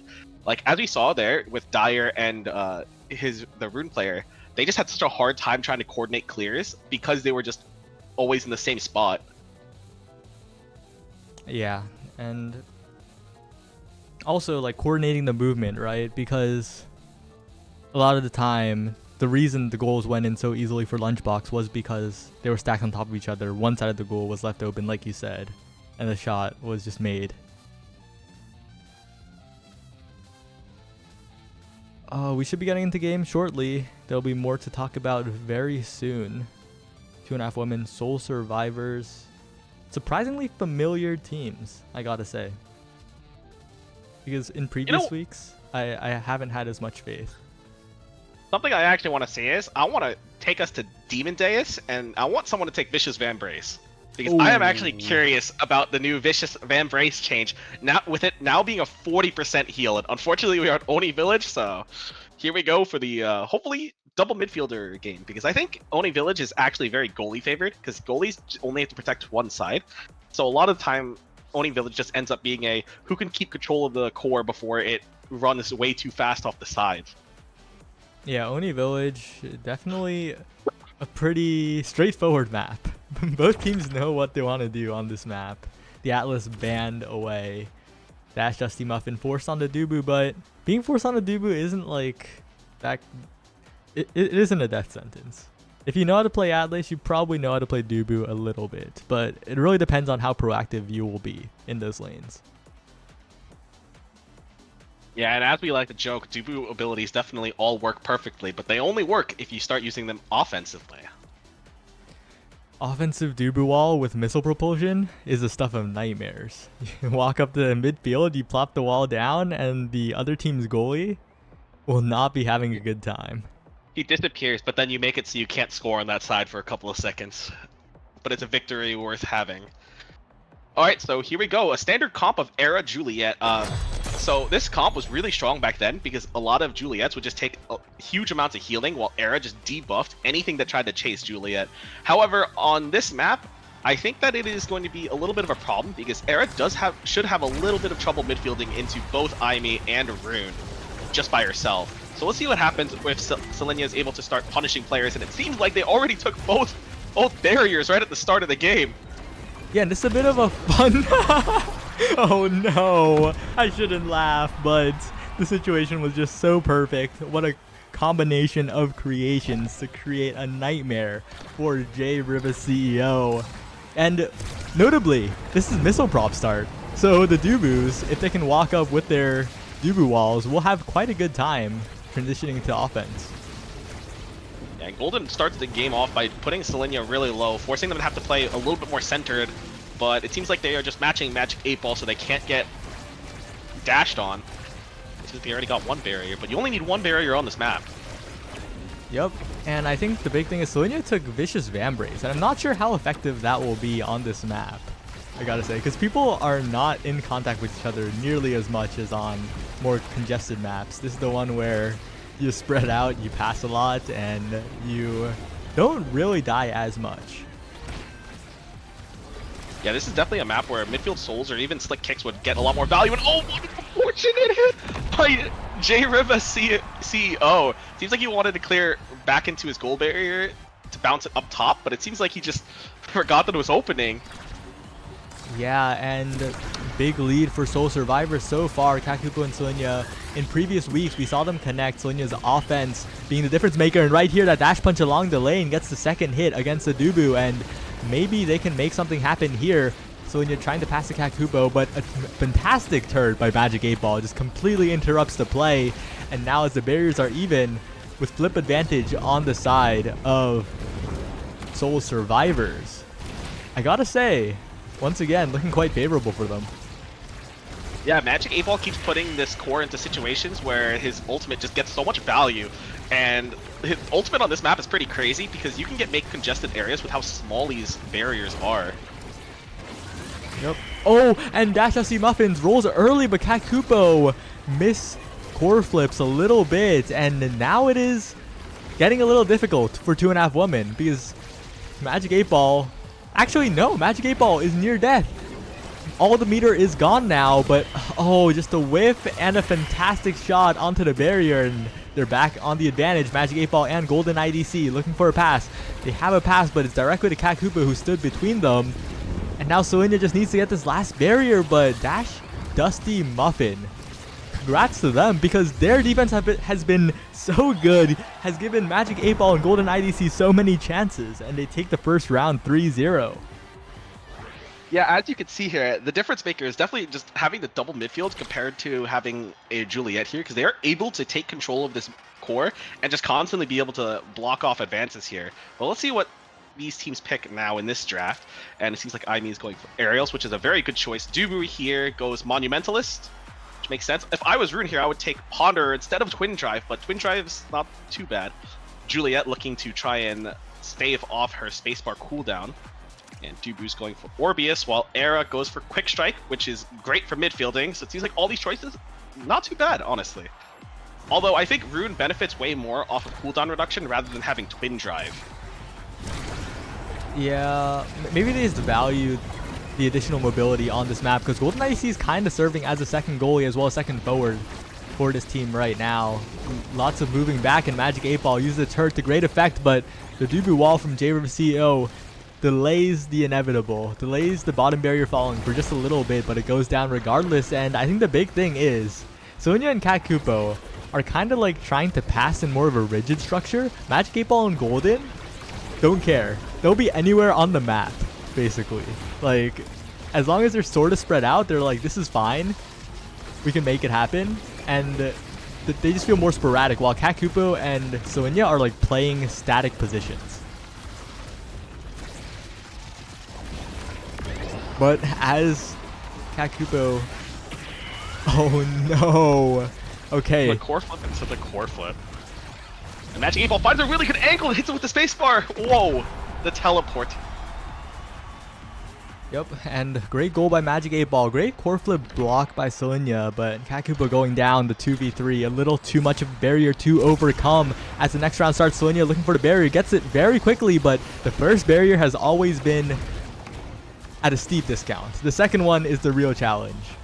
And now Sonya gets a pass, but 2.5 women's offense. Unfortunately, just a little too one-dimensional unless Sonya can cover the clears with Cat Kupo, but an amazing glitch pop by Magic 8-Ball catches the late part of the banish, and now Magic 8-Ball looking to get it, and the turret takes down Cat Kupo, so Sonya has to do it all, and do it all they do. What a dash punch for the goal and to equalize this set. Delenia does find a crazy angle, especially on that one, but I fear Dash Dusty Muffin, he should have cleared it to the top side to his Magic 8-Ball. Seems like he was really trying to get it to his rune. Yeah, and sometimes you're just like stuck in that mindset. Oh, I need to get it here. I need to get it here. When the clear up is so free against a team that's Juliet and Era, two very short range characters. But we'll see how Dash Dusty Muffin can do, because so far they've been the better goalie. But as I say that, oh, they almost let that get both barriers. The Bozo bundle, as Brickbat would say. The McDouble, as others would. Dash yeah, that's definitely Muffin. a problem with this map. These lanes on the outer edges just make the core go so fast, so early. Yeah, and that added speed is something that the goalies have to worry about, especially as both of them are a bit of wanderers. Like, they're moving to each side of the barrier quite a bit, but unfortunately, nothing is found on that flip. Magic 8-Ball interrupts, and yet another turret. Unfortunately, no shot there, but the rune Golden IDC following up. Now Magic 8-Ball uses the banish, the missile propulsion banish to the full advantage. Watches Cat Kupo strike. Perfectly done from Magic 8-Ball. Yeah, that was a crazy goal barrier right there, because the rune's banish just reached him all the way from the other side of the map, basically. And I don't think Jay Rivas was ready for that. Yeah, and starting off with a dash punch immediately at the start of the round to try and get the goal barrier early.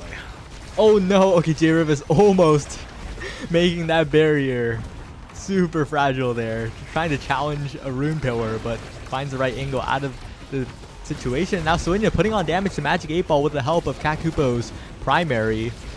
And trying to get that barrier, but the defense on the side of Soul Survivors is just too good right now. The banish comes out. Golden IDC sets it up. Jay Rivas a little too stubborn, but manages to get out of the situation. Now Sonya pushing forward on the offense. Gets one barrier, waiting for a pass to get two. Has the punch. Gets both of them. And it's looking a little up for 2.5 women. Jay Rivas passes forward.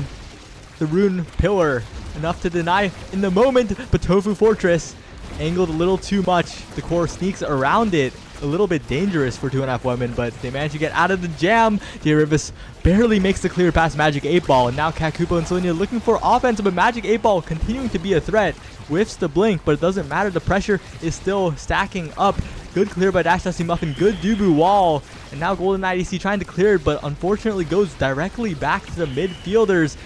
Amazing pillar to get it out of there. And now Magic 8-Ball, a glitch pop backwards. Golden IDC looking for an opportunity, and all of this offense has just been slightly off the mark. Magic 8-Ball has it, but Cat Kupo, good strike to block the flip, and there's so many flips on the side of 2.5 women. You have to think it's inevitable. 2-2, and they have a real shot at evening it up right here. Yeah, over here, 2.5 women started panicking a little bit, but it seems like the other team decided to panic a little bit more. They kept trying to go for goals a little bit too early, instead of setting up situations where they could just checkmate the opponents. And 2.5 women just took over from there. Yeah, and in those situations, the team that wins is the team with a better flip, like that's in a better state with the energy meter. that has more meter, that can get those flips faster, that can make those fake situations into real ones very quickly. And right now, with the barrier going down, we'll have to see if 2.5 women can convert here, because this is the crucial point. Will it be even, or will it be a massive lead for the side of Soul Survivors? Because Sonya just cannot find an opportunity right now. The missile prop Monumentalist Dubu Wall does a little bit, but the Rune Pillar will stave off the offense. Golden IDC moving so fast. The glitch pop there as well. Magic 8 Ball with the self pass. It looks like no flip coming out from Jay Rivas, and 2-0 lead for Soul Survivors. Yeah, unfortunately, I think Jay Rivas was about to start the core flip right at the end of that dash, but they definitely should have started a little bit earlier once they saw the dash come out, but that was super unfortunate, the timing in which they couldn't flip. So here we go with the draft. IME grabbing extra special, trying to take a barrier at the start of every round as they should. And Juliet over here taking specialized training. I think that was actually a bit of a mistake. I think this map is a bit too open to go for kills with her ultimate. Dubu with the Orb Dancer, going ice skating, and Rune taking rapid fire as they should, and Era taking stacks with the movement speed. So overall, in this situation, I actually think that 2.5 women are in a bit of trouble overall with these picks, because it seems like Dusty is about to have full orb build if they can live here. Yeah, and that added speed is so valuable on a map like Oni Village. More speed is just more midfield control, but a great primary by Kakupo. And if Kakupo can stack up, those stacks on stacks could be the difference maker if they can control the midfield. If Jay Rivas can use that timeless Dubu Wall to buy enough time. But again, the constant factor is Magic 8 Ball's IME turrets with the extra special. Great save by Dash Dusty Muffin right out of hit stun, just strikes, doesn't panic. But this is it. This is the Thanos snap. Magic 8 Ball has those turrets on a timer. He has so many of them. Great glitch pop as well. Great blink, and oh, the flip looking to end it all there, but a great primary to block it. Right, Yume. It's coming out again and again. Magic 8 Ball's IME turrets haven't had as much value as he would have liked so far, but oh, the Rune Power Kakupo there to defend. And 2.5 women barely surviving. The great Dubu Wall blocks the flip, and Jay Rivas with the perfect timing on pulling the trigger. Yeah, this is definitely a battle of just ultimates between Jay Rivas with his double creation Dubu versus Magic 8 Ball and his ultimate, and Dusty Muffin hopefully trying to provide support in the back with his ultimate also. But Jay Rivas with this missile prop double creation Dubu is going massive, helping his team out insanely. Yeah, but it's a little harder for Jay Rivas, right? Doesn't have the extra special, can't throw it out willy-nilly, has to pick and choose the moments, has to look at the meters, has to figure out when he can use that cooldown. But right now, Sonya just dribbling, disrespecting, almost getting the combo, but the Air Tornado will get the kill. And now if they can get a pass with Sonya, this could be everything, but the Rune Pillar is so good at interrupting pressure. Sonya almost gets it. The Dubu log. Magic 8 Ball fiending for it. Oh, that was a dangerous wall. If it wasn't stopped there, it could have been a nightmare for 2.5 women, but great summer assault for Jay Rivas. Sonya and Kakupo trying to get it downfield. Magic 8 Ball with the glitch pops. Magic 8 Ball's glitch pops scare me every time. They could be a goal, they could be a pass backwards. Great dash, Sonya. And now 2.5 women firmly in the lead in this set.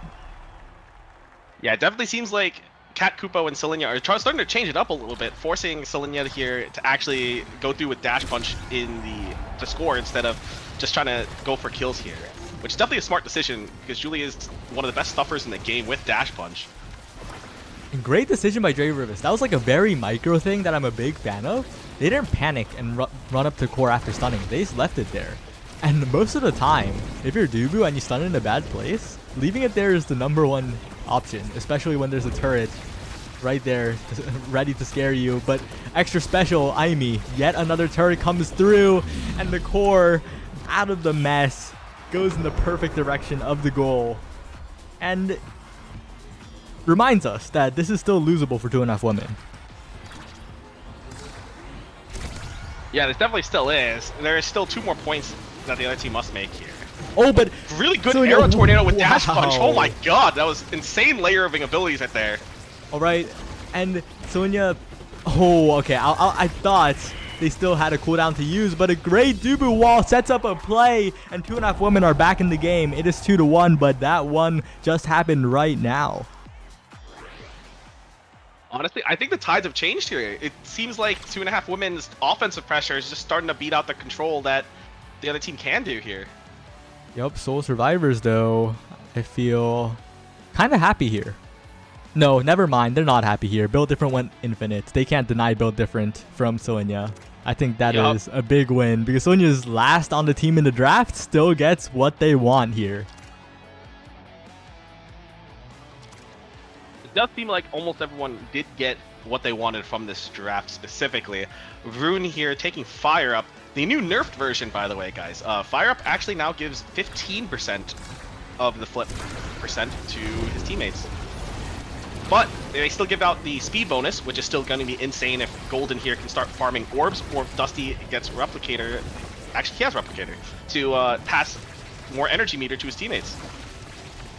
Yeah, and that combination of the orbs and Fire Up could be devastating with that additional speed, but so far we've just seen Cat Kupo and Sonya good fundamental gameplay, along with the walls from J Rivis, along with the pseudo midfielding with the log. And since there's a lot of battle in lanes, the massive logs from J Rivis are often just creating so many openings. But right there, perfect pass from Cat Kupo. Golden tried to assist with the save there with the pillar, but Sonya gets enough hits to get it past. Yeah, I definitely think that that was actually a really good pillar from Golden to try and get it out, because Dubu was in the middle of dash punch. But I think that the only way to get out of that situation is for Dusty to just dodge and just strike as soon as the dash punch is about to end. Yep, gotta use that evasive. You gotta use that meter. It's not just the core flip bar, it's also the evade bar. But Cat Kupo has meter. So does Dash Dusty Muffin, but a flip KO, and that is just insane value for that flip. Getting rid of a flip and getting a KO and potentially a berry here. Weird blink from Magic 8 Ball, almost clears it, but puts them in a really bad situation because Sonya could just flip strike, and 2.5 women are looking at a massive reverse sweep here. Yeah, something I want to know is that Dusty Muffin, I think this is the third time he has lost his orb stacks here. So it's going to take him even longer to get into the game, and I think that his team actually needs him to stay alive for these orbs. And I actually think it is worth it to give up a goal to probably save these orbs for another round, especially if they're this far behind. But we'll see if they can make the comeback. I think they should. We'll see here. They got the one orb by passing it to each other. Oh, but a great glitch ball by Magic 8 Ball, and now it's getting a little dangerous. J Rivis does not have as much speed, is more creation oriented, so when the barriers are down, it does get a little bit sketchy for the saves, but great log to continue the pressure. Great Dubu wall as well, blocking off the top side of the map. Sonya unable to get the barrier, but it's okay. The possession is what's important here, taking the pressure off of J Rivis, but you have to wonder, when overtime hits, will J Rivis still be safe? Because they're kind of wandering off a little bit, and just like that, out of position with the roll as well. Golden, great capitalization on that opportunity. Yeah, something I've realized is that people, these guys, when they decide to strike, they decide not to core flip immediately if they think if they're about to miss. And it seems like that these reactions are actually hurting J Rivis here a little bit. But getting the first barrier here is completely fine for Dubu, especially with J Rivis having such strong abilities to keep one side away.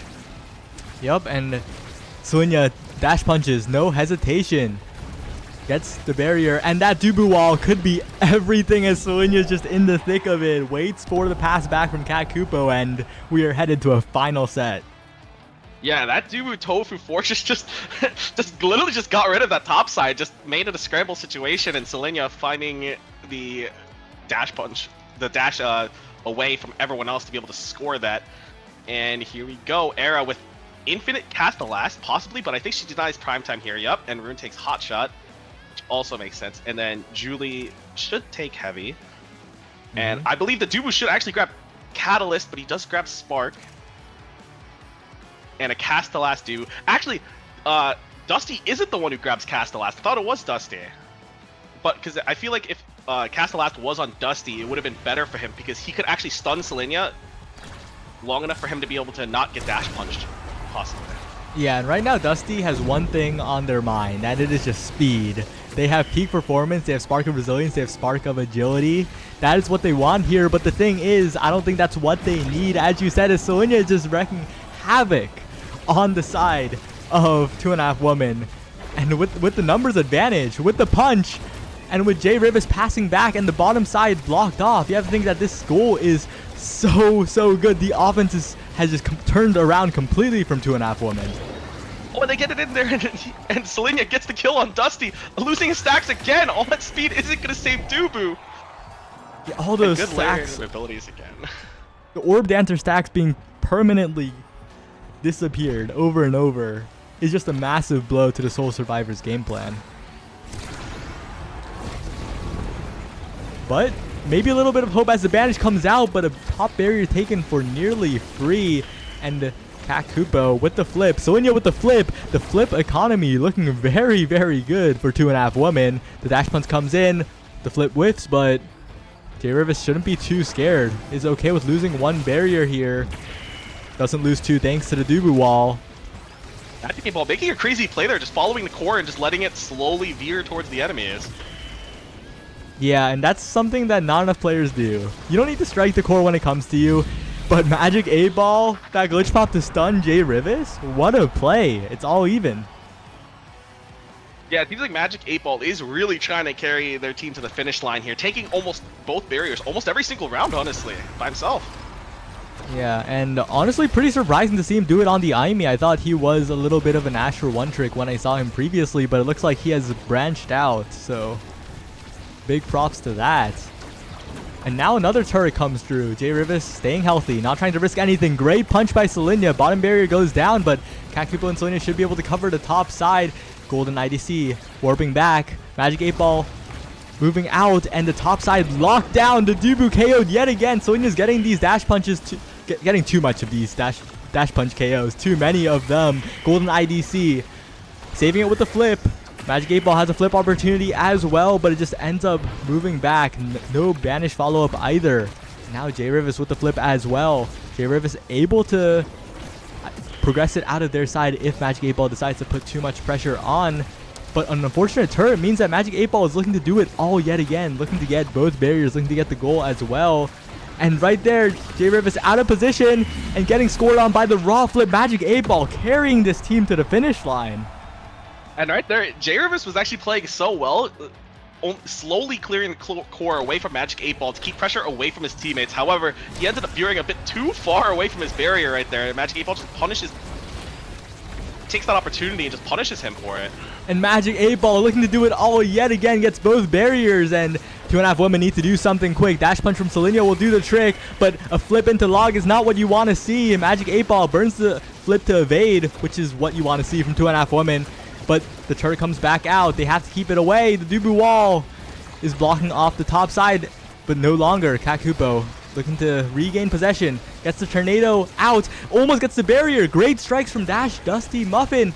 And the rune pillars are proving to be an obstacle, but Kakupo wins the strike war. Jay Rivas manages to get it out of there. Jay Rivas continuing to do so, but a strike war win, and Magic 8 Ball secures it. A little bit of a stole the goal, but if you're Soul Survivors, you're not complaining because they almost got reverse swept, managed to clutch up at the very end. Yeah, right there, Golden just trapped the core on one side and made it so hard that Jay Rivas had to use all of his abilities right there in order to clear that, and then they just found the crazy angle, and Magic 8 Ball just sneaking it in, stealing that point. But a well-deserved win for Soul Survivors. They look shaky. 2.5 Women had the game plan, but in the end, they just managed to clutch up.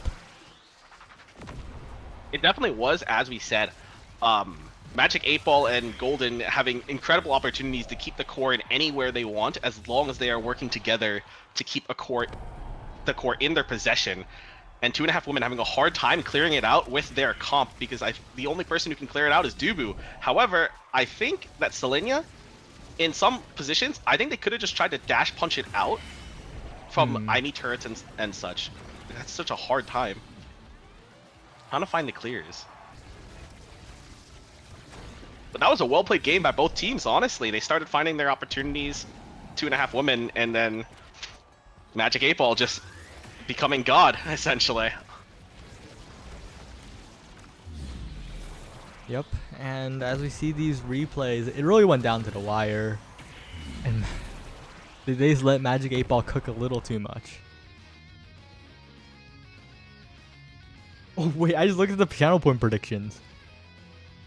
It was 5% 2.5 women versus 95% sole survivors, and 2.5 women almost made the comeback. A lot of points for whoever got it.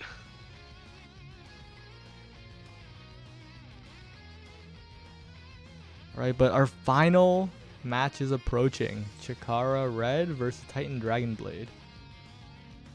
And there's some familiar names on those rosters. There's Dragon Claude. There's Dragonclaw's definitely a fan favorite of the people. Jar the Jar. Jeff. Jar the Jar is also a fan favorite amongst the people.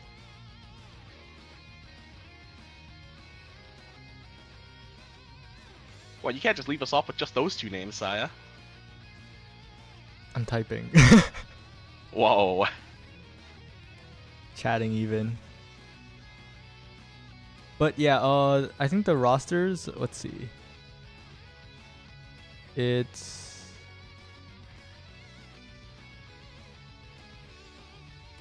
Jar, Zonseki, and Kai Fangirl 12.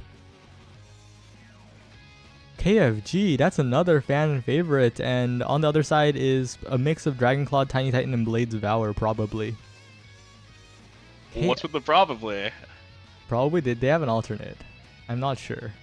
Oh, I see. Actually, something interesting here. So KFG's been playing in these tournaments a bunch, right? So everyone kind of knows about her, I believe. KFG is definitely my favorite new Oki player. And if you guys don't know, Oki is a very offensive-sided player where he just stays in front of the enemy goalie and just plays with him. Toys with him, even. Yep, but Titan Dragonblade on the left, Chikara Red on the right, and Oni Village yet again. What do you think? The Juliet ban coming out early. We're about to see a lot of Atlas, I was about to say, but then Atlas is taken off the table. Yeah, I'm actually surprised with the Julie ban, but I believe the other team probably has a very strong Juliet player that it seems like they want to ban out.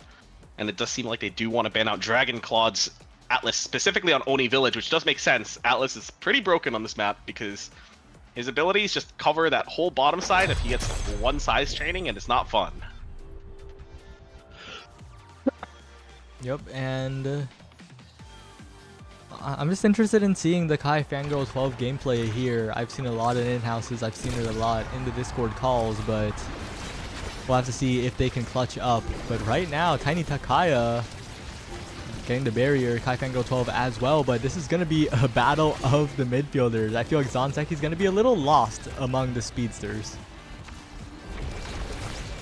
Yeah, that's definitely a huge problem, especially with Rasmus and Era here. Just being able to speed and go crazy, especially since Era can also speed up Rasmus. So we'll see what happens, and if Zonseki can just play super aggressively here and do some tricks here to get in some barriers and goals. Yep, and Tornado not finding a target. Zonseki and Kai Fangirl just trying to find a passing angle, but Blade's Valor, well played with the weights, almost gets the entire goal, but Zonseki there as the second goalie covering the top side. And now it is time for Chikara Red to work some offense, but Tiny Takaya doing so much to disrupt. Dragonclaw with the extra long shotgun. Jar to Jar has to roll back, doesn't get scored on here. Great save. And now Zonseki looking to set up a bit of an angle for Kai Fangirl. Gets the top side, but Dragonclaw an amazing shotgun for the save yet again. And these clears, these goalies are putting on a clinic. Yeah, these goalies definitely looking like the MVP so far, being able to save these and actually finding good offensive opportunities to pass to their teammates over here, which is especially great. Starting in their own offensive by starting, but Blade's Valor just gets the goal right in the bottom corner. Yep, and as we look back, Jar Jar using the momentum boots a little bit with the Orb Dancer, but Super Surge on the table for everyone except the goalies. We'll have to see who gets Orb Replicator, because that could decide the game. That speed That advantage. definitely can, especially on a map like Oni where it's very open, so having 40% speed to your whole team is pretty nuts. Yep, and wow, every time I look at it, the strike shot, Drakkar goalie range of the shotgun is just so much. Yeah, it's basically just gaining aerials on Drakkar, which Drakkar with any shotgun range is pretty nuts. It just goes so far and it just adds so much pressure. He basically just becomes a stealth at that point. Yep, great play by Zonseki. Kai Fangirl trying to mind game Dragon Clawed. And right now, Titan Dragon Blade, I feel just more cohesive in the midfield, right? Blades Valor and Titan Takaya are interrupting the plays much more and going for their own here. Flip comes out, great defense from Chikara Red. Jar Jar swings to Zonseki, but an amazing strike. Titan Takaya finds it. Clean angle as well, 2-0 up. Yeah, something here that's actually really crazy is that Tiny Takaya and Blades Valor are standing so far apart that they can actually find good angles where if Jar wants to clear into the corner, that they just end up finding opportunities to just score and pass to each other. But it seems like Jar's team, they are having a very hard time, especially in the goal box, because they are all inside the goal box rather than trying to block passes in other angles, making it actually much harder to defend in the long run. And yeah, the passing is just so good from Titan Dragon Blade. It just feels like they're so coordinated, and individually they are also playing very, very well. Blades Valor with the out strike there, winning the strike war. Titan Takaya moving up, and Blades Valor knows if you're cracked, might as well just be on their side. Might as well be a nuisance. A creative clear from Jar. Looked a little risky, but he managed to make it happen, and now Zonseki's fishing, looking for any sort of dash to come out, but an incredible interruption from Tiny Takaya just halts it in its tracks. I'm actually surprised that Jar decided to ult there in order to try and clear it back out when no one was really deciding to pressure him at that time. But with that death here, Kai Fangirl in between trying to block the pass, and she does a really good job right there. Yeah, and that positioning so good in those outnumbered scenarios. You have to take the passing out of the equation. Even in those even scenarios, if you're a midfielder and your goalie's under pressure, just block the pass. Just stand between the two forwards. It's the right play. Dragon Claw, unfortunately, cannot get a strike out in time. Jar to Jar. Jeff makes a great Dubu wall, but right now the core is just going around and around. Both teams searching, hunting for a little bit, a fraction of an opening, and that could have been it. Tiny Takaya sent it a little too down, but a good pass to Blaze Valor nonetheless. And yet another opening coming out, but Kai Fangirl winning the strike war. Crucial there, would have resulted in a goal probably. But Tiny Takaya just looping the pressure in the right place at the right time. Zonseki looking to use the special to continue any sort of offense, but again, it just, Tiny Takaya is just there. They're positioning so properly to interrupt all of the attempts to pass. Oh, but as I say that, Dragon Clawed, a little hasty with the special usage, gets caught out with the fast core. The speed zones make the core go a little quickly. And if you guys didn't know, during the last, in quotes, major patch, those speed zones actually got buffed from 70% to 100% core speed. Ooh, and they also no longer slow down flips or whatever. Yup. And over here, Zonseki is actually having a very hard time finding his way to pressure the enemy, especially on Zentaro. So I'm interested to see if he does decide to take speed trainings rather than damage trainings in order to find a little bit more footing in these games. Because he is using all of his skills to try and control the core rather than actually trying to be an active player in terms of aggressiveness. Yeah, and it's just like what we said at the very beginning, right? Zonseki is a Zentaro in the land of speed boosters. And wow, Blades Valor showing that speed boost to full effect that he just styles all over with the hook redirect as well into the bottom of the goal. And that is the first set going to Titan Dragon Blade. Pretty convincing. Yeah, and here we go. We have 2 sparks on the map, but there is a lot of very interesting options here. And right now, I think that Dragon Claw is going to get Orb Replicator since he already has Orb Dancer. And then here we go. What is this? What does Jar grab? Grabs Prime Time away from Era, which is also a good option. So Era takes Extra Special, which is an interesting choice. Fire up and stacks. Zentaro goes stacks. I think that's good. I think he had to. I think Zonseki taking stacks is a good option. I think Spark also could have been an interesting option since I don't think anyone was going to try and deny him any more Sparks after that. Unless they are actively seeking for it. But Stack, very good option, especially since I do not believe that he shouldn't be dying very often. Yeah, this is Oni Village. If you're dying often on this map, your opponent's running the craziest kill comp ever, and I'm looking at Era Rasmus, and it's not. They're not going to murder you on cooldown. Rasmus does a lot of damage. He does. Overbuffed a little, I fear. But Blades Valor playing the core control flavor very, very well right now. Yup, and they're just looking for active zones where they can just try and start pressuring Jar here.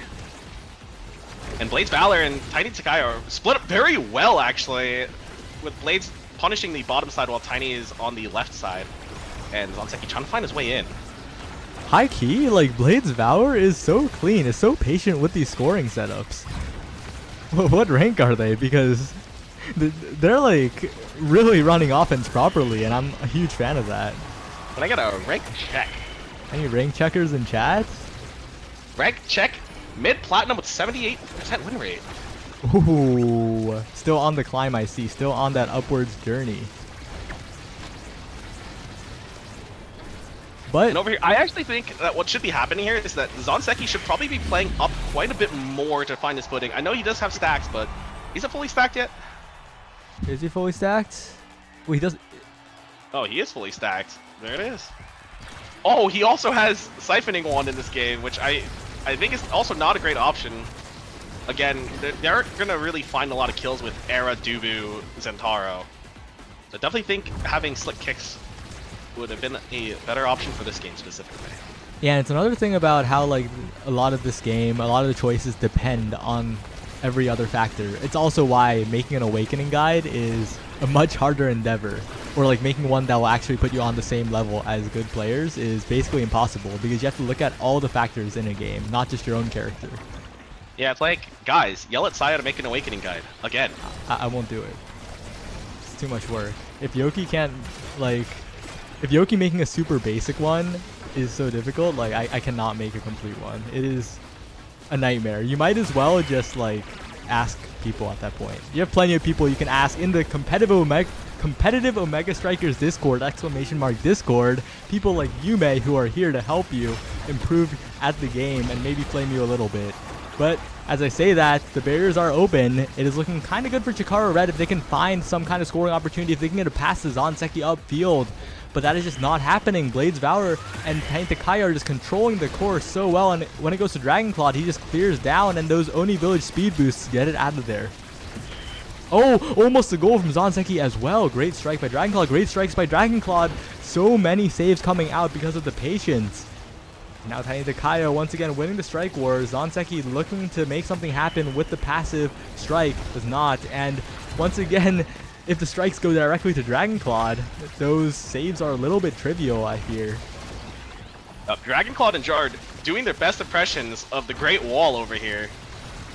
Having lots of pressure in order to keep it away. And Jar looks for the demon angle, but Claude is able to find Kai Fangirl, just barely misses. Oh, but a good angle. Gets it away from Dragon Claw. Does not give him a chance to save it once again. And Chikara Red with a hard-fought goal right here, but you look at the timer, you look at the score, and this is going to be a very uphill journey. It's definitely looked pretty rough over here, and Jar using his ability to save that barrier, but I don't think he actually should have used that ability because now he could be in a situation where he's going to run into a lot of trouble, and they do find the barrier. Yup, and then those ability usages are everything here, especially on a map like Oni Village. If you get stuck in a lane and you, as Dubu, if you have to mash abilities, if you don't have those, if you use those to unnecessarily attempt to save a barrier, it is a little doomed. And Tiny Takai getting the double shrink. This could be huge, but no, as it wears off. Alright, Yume, what do these teams need to do differently right now to get the goal or the barrier? Well, apparently that pass is enough as it gets past both Tiny Takaya and Dragon Claw, but Blades Valor is going to start to dribble. Waits with the core. So much patience, but Tiny Takaya not there in time to intercept it. Not there in time to receive it, I mean. And Dragon Claw has to flip, but Kai Fangirl is faster. And maybe Chikara Red are squeaking out a bit of a round here. Yeah, Kai Fangirl over here being in super aggressive positionings, making it very hard for Dragon Claw to actually defend it. Always finding a very off angle that is not blocked. Yeah, but Dragonclaw's in a pretty good position here, right? Has bottom barrier. She has flip, so overall sitting kind of pretty. Use the cooldown, but it's fine. Like, you got the meter while Jar is still building it up. If the flip can be used, but such great usage of the Zentaro primary. It's such a good stuffing tool as well. Unfortunately, the special ends up sending it backwards, and Tiny Takai looking to catch Jar's clear sideways, but Blade's Valor is the one who does instead. But overall, it's just Oni Village. It's so hard to get a clean shot when both goalies are performing so well, but finally they layer enough pressure to get a point on Dragonclaw. Yeah, and Zanseki and Dragonclaw both are flipping. They just both use it right away in order to save these goals, which is very good usage. It was a good try. I think Kai Fango looking for the dribble there, but gets blocked out by Drakar's shotgun. Yeah, and you have to be so careful, right? If you're Dragonclaw, because the flip is coming out from Kai Fangirl, but a great shotgun to deflect, and Blade's Valor gets the primary, and it's 2-2. Again, another critical point in these last round games. Yeah, definitely a lot of pressure here going on, and it seems like that Kai Fangirl and Zanseki just switched roles, where Kai Fangirl's just switching to forward as soon as the core moves up enough, and Jar unable to guard both barriers, getting stuffed by both Era and Rasmus here. Yep. Kai Fangirl, though, looking to get it past, but right now, Blade's Valor, we talked about them so much before. We're talking about them yet again. The core control, piloting the Rasmus so well in that aspect. And that close match, it's not close anymore. The 2-2 is erased. It is simply a 2-0 in sets, favoring Titan Dragon Blade. Yeah, and it's definitely happening again, where double midfield is just looking so much better. Rasmus is able to play forward too as a scorer. However, I consider him definitely more of a midfielder, especially with all the core control they have, and with unlimited chrono boost, both eras do opt for it. And Rasmus gaining size. Yeah, and it's... If I was Jar, I think I would have denied the big fish, because that Rasmus is so much of a thorn in your side already. If Blade's Valor gets that big fish like they are right now, there's going to be a complete impossibility to deal with. Like right here, it is so generous. They will win the strike wars. They will dribble for all eternity. Their primary is massive, and Kai Fangirl manages to win the strike war against Tiny Takaya. So, but the issue is, it's so difficult, right? Because Blade's Valor is just going to repeat the pressure over and over. Tiny Takaya knows that they can just loop it and get a good angle as well to Dubu, even with the peak performance not fast enough. Yeah, especially since Zanseki, if you saw there, they actually just dashed forward and weren't able to make it back in time to do anything to help the team, unfortunately. And it's definitely the biggest problem with having Zentaro or any brawler or forward with just no speed. Or not enough, especially in a game where you have very low amounts of damage. Yeah, and it's like Chikara Red is playing good. It's just that it is so hard to play Zentaro here, especially with the choices made. Like, Zanseki is trying their best to take out Dragonclaw, but she stays alive, so those abilities are lost to the void. And now Dragonclaw just sitting pretty. Zanseki looking desperately to use the passive dash into flip, but Jar is just left to defend over and over. Blade's Valor shrunk, but that is like just normal size on Rasmus at this point. And now with the barriers open, Zanseki has flip. It is very doable. They seem to get it out of here somehow, but Blade's Valor, with the assistance of Tiny Takaya's Tornado, is having a great time in terms of controlling the core. Yeah, and if you saw right there, Zanseki actually went behind Jar as soon as Tiny Takaya flipped in order to help defend that. So that was actually a really good option. But as we see over here, Kai Fangirl does have flip forward, unable to reach it in time.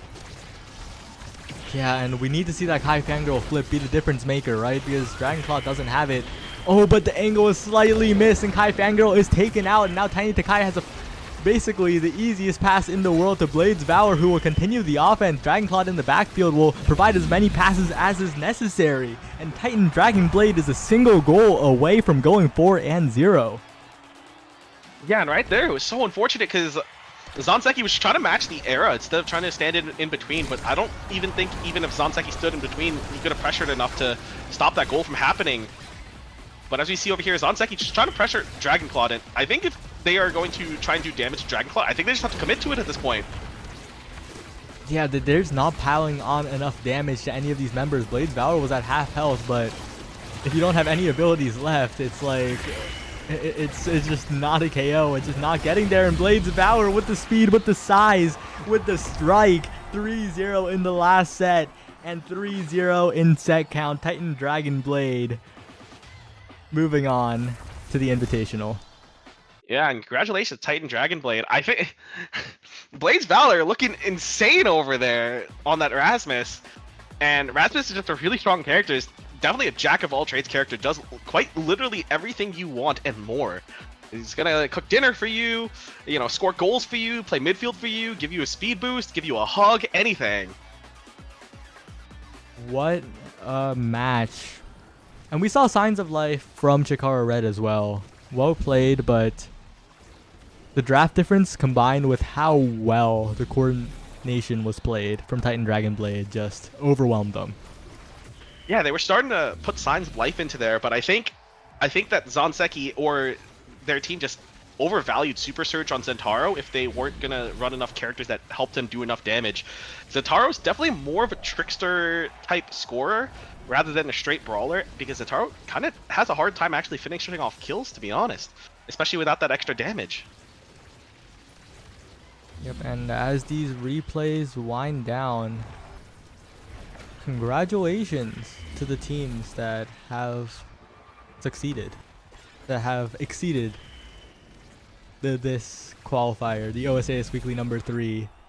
Congratulations to everyone, honestly, but most especially the 3 4-0 teams: Soul Survivors, Curse Gaming, and Titan Dragon Blade, going 4-0.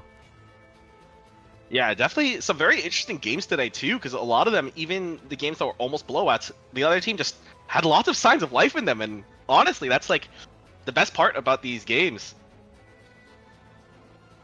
Yep, they were not, like, no team felt like a pushover today, and I'm a big fan of that. Everyone got to show their stuff, especially you remember the Dubu? What team was that again? Oh, all of them. That went against Curse Gaming. How am I forgetting? Was that from the first game? No, the first one that was against Curse Gaming. What team was that again? The one before Fry. Cheese Fry. Oh, the one before them. Uh-oh. Like, Dubu Sims, yes. Okay, Dubu Sims. Dubu Sims Dubu. Remember that? The speed Dubu? Like, stuff like that was really a highlight. honestly, I think it's really impressive how Dubu meta has just shifted so far from back when Dubus would all just build like all these defensive options and almost like no speed. They just built speed because, you know, it was like all that was left. And now they are just, you know, just whopping in the speed in there as their first option almost, unless Timeless Creator is up. And it's really interesting to see the progression of characters as we go. And hopefully, as a Luna main myself, I want to see some of these players bring in the Luna and just start gaming. Yep.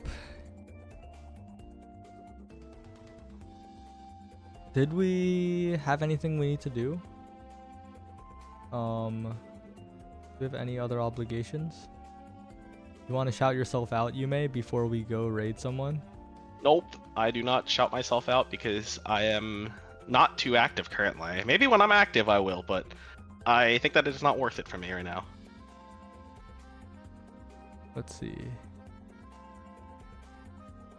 Wait, but who do we raid? There are a lot of OSAS streamers this time. We're gonna pick from among them, but which one? You know what? That is true. Let's shout out General Twee, guys. Wait, why? I don't know, for fun. You know, he's right there. I stole his name for a while. It was a great time. I loved having Twee get DMs of people that thought I was him for the longest time. It was beautiful.